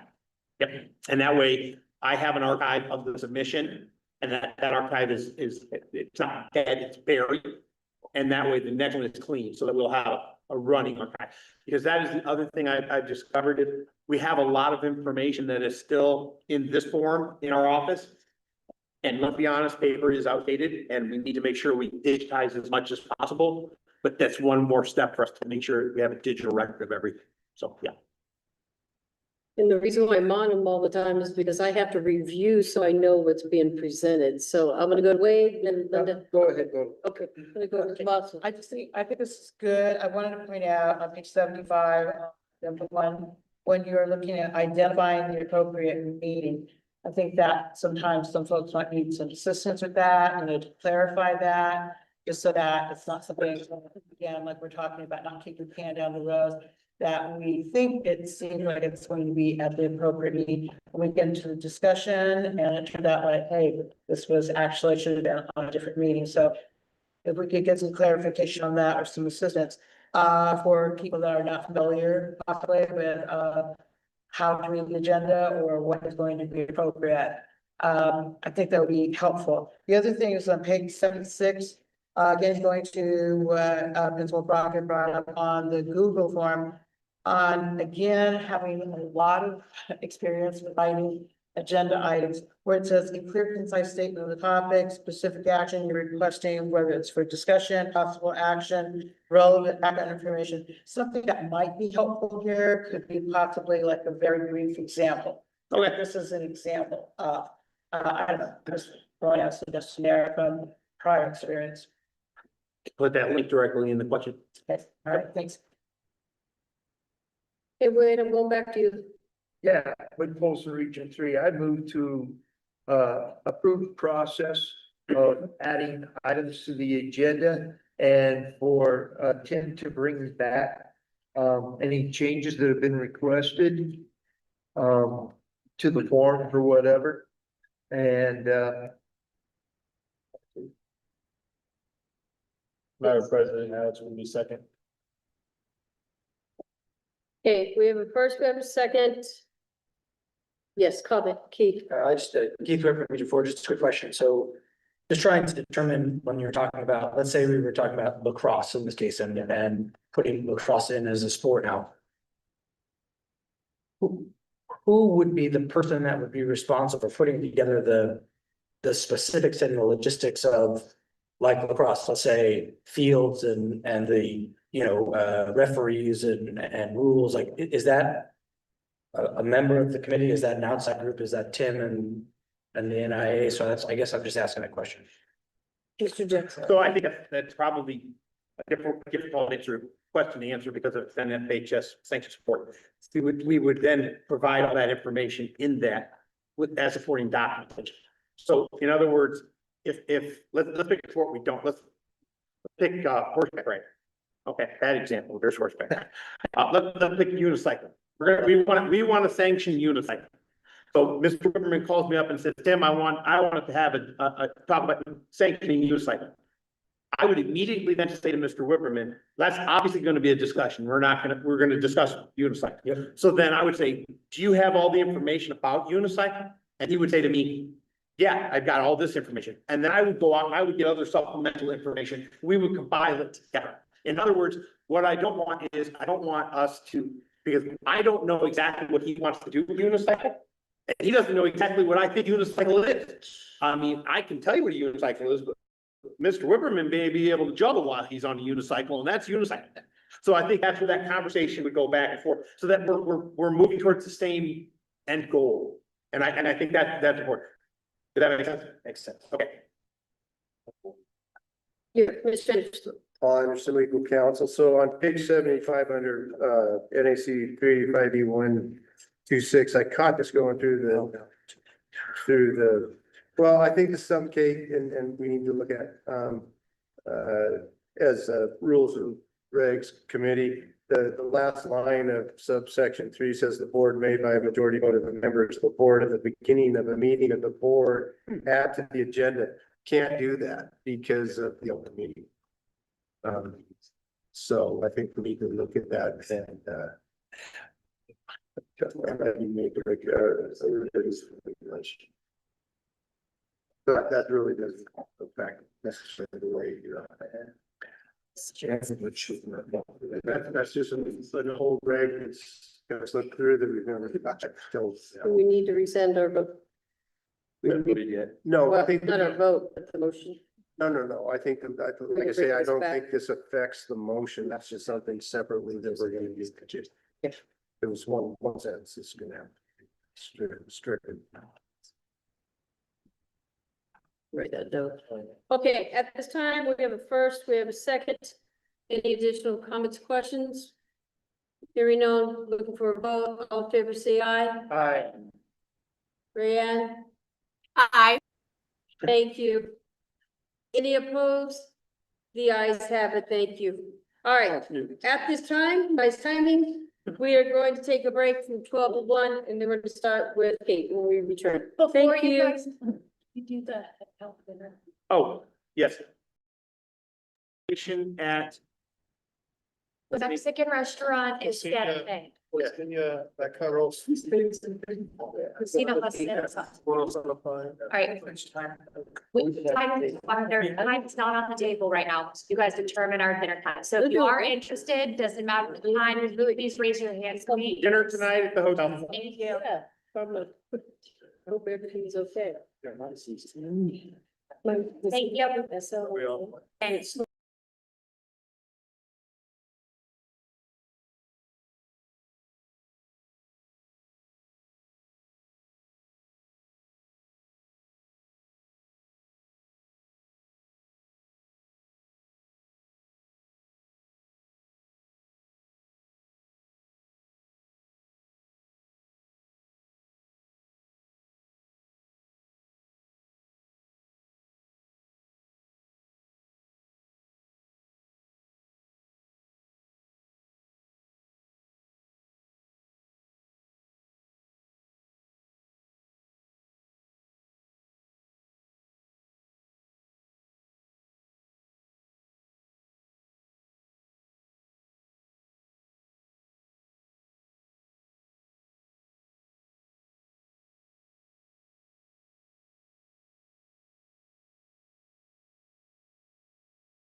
It's fun.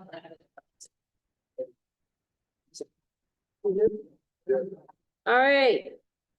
If everyone now go to page 153, workshop, public hearing to solicit comments on proposed regulations for possible action. Kate, we'll turn it over to Kate. Kate Segura, and I have for the record. You'll see here for the workshop, notice on page 154 to 155. Numbers 14 through 20 are not included. And just for a quick update on those, we are working very closely with the LCB, the Legislative Council Bureau, that is helping us with writing those regulations to align with AB 184 and what we had previously approved. That you had approved with the board and that we had talked about and passed on to them. Combined a bunch of LTV files so that they are all in conjunction in one file now with regulations that we propose and new ones that need to be created based on 184. So we are very hopeful that we'll get that soon. And possibly we'll have a special meeting if need be to get those expedited and approved, since they do need to be in place by July 1 of 2026 for the next school year. So just as an FYI, you will not see those regulations listed there. They're still in the works. Also, as we go through, these are a little bit out of order from the 1, 3, 4 as you see on the workshop. So I'm going to be going kind of back and forth between myself, Mr. Jackson, and Mr. Davis, depending on the specific regulations we're talking about, if it's over a certain person's kind of area of responsibility. So on 156, we're going to start with several regulations that were affected by the addition of lacrosse. So I'm going to turn it over to Tim to talk about those, and you'll see they're mostly just adding the word lacrosse in a lot of ways to our regulations that currently exist. Thank you, Kate. I'm assuming we're gonna have a motion on each one of these. Yes. Yeah, okay. What page you doing? I'm on page 156. 156 is regulation 385B 378, maximum number of game contests or meets during the season for sanctioned sport. As you can see, we have added for the spring season 18 lacrosse matches and 2 tournaments for lacrosse, and then that changes the numbering there as the rest of the sports fall in alphabetical order. But the only change there is adding lacrosse. Lacrosse will have a game limit of 18 and 2. Any questions for that one? Wade Polson, Region 3, I move to approve the additions of the for lacrosse on NRS 385B 060. Keith beat you. Keith, Second. we have a first, we have a second. Any questions, comments? Seeing no, all in favor, say aye. Aye. Any opposed? Aye.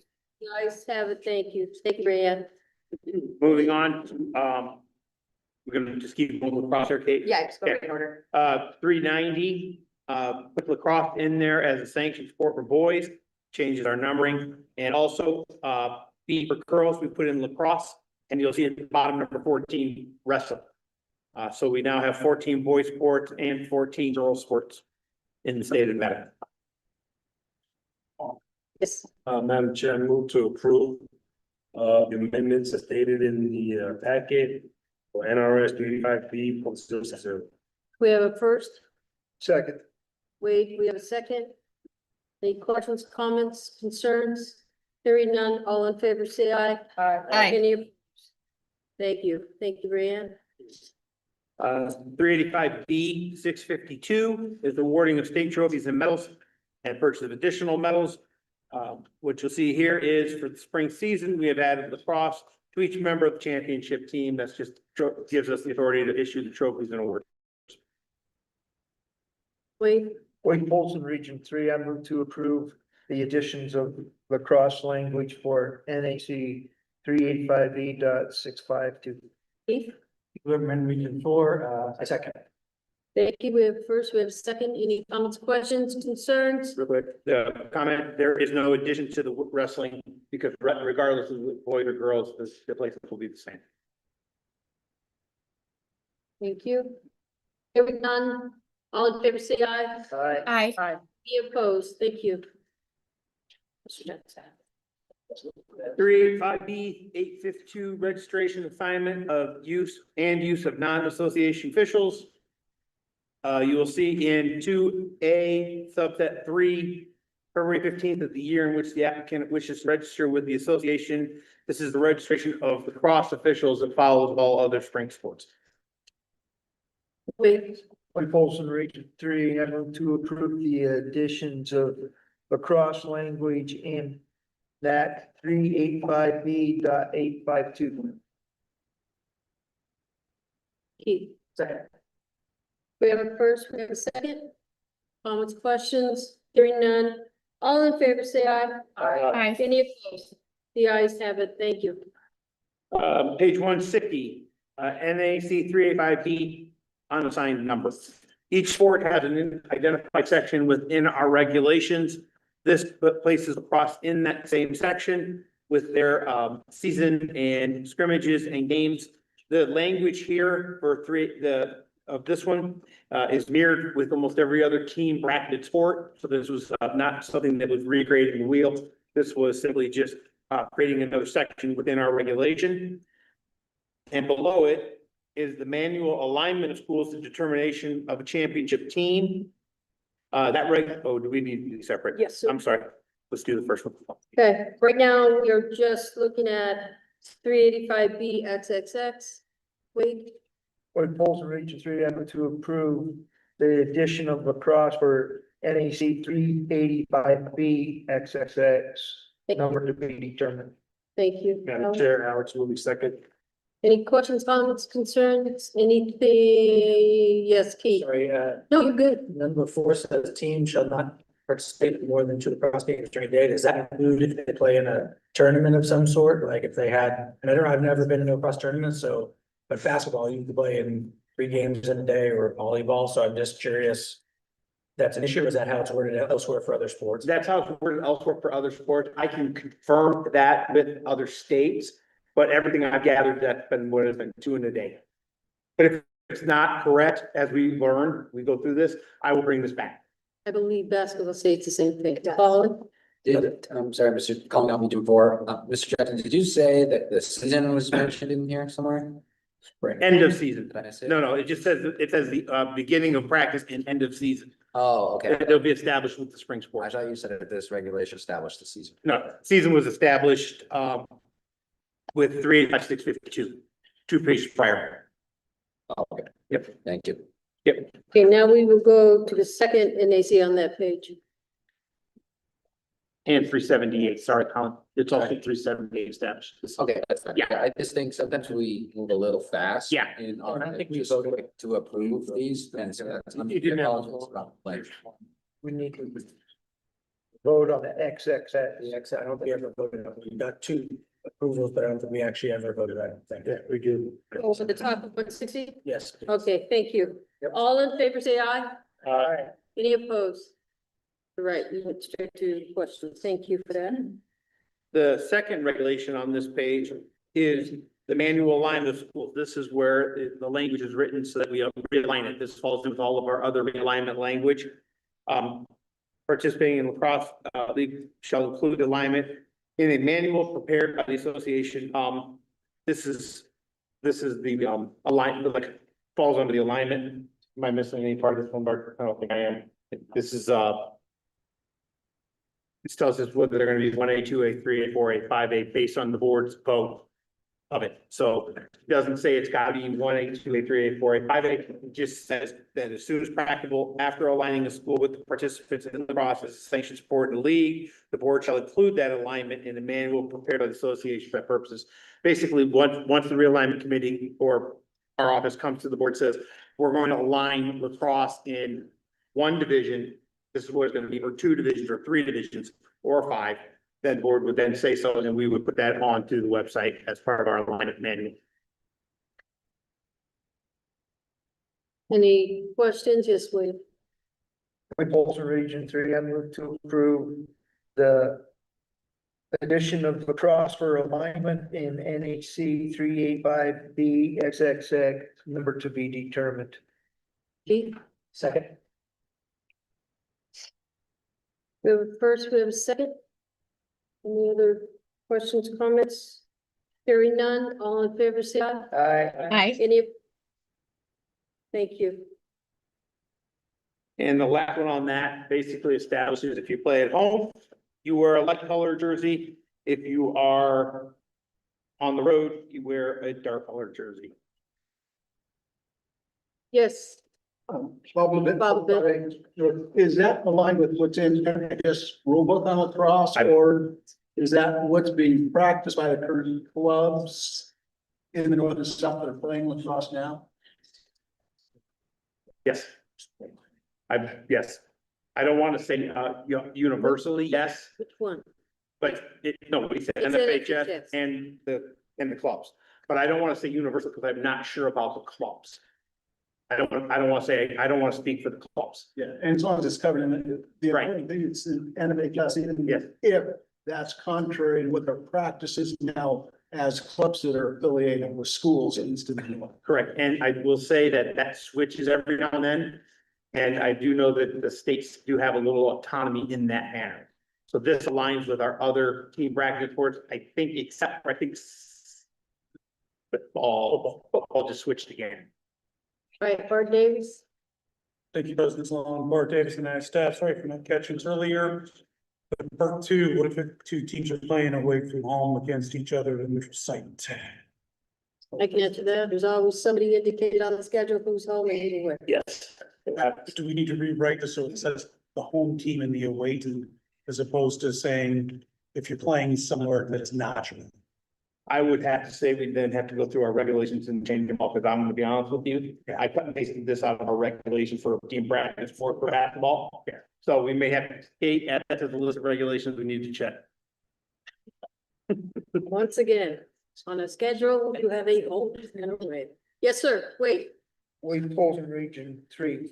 I believe that every competition, whether it's at a neutral site, whether it's at your place or away, is identified who a home team is, who a visiting team is, and I think this identifies home team, visiting team. So if you're the home team and you're designating whether you're playing in Beatty or playing at home, you're gonna wear the dark jersey.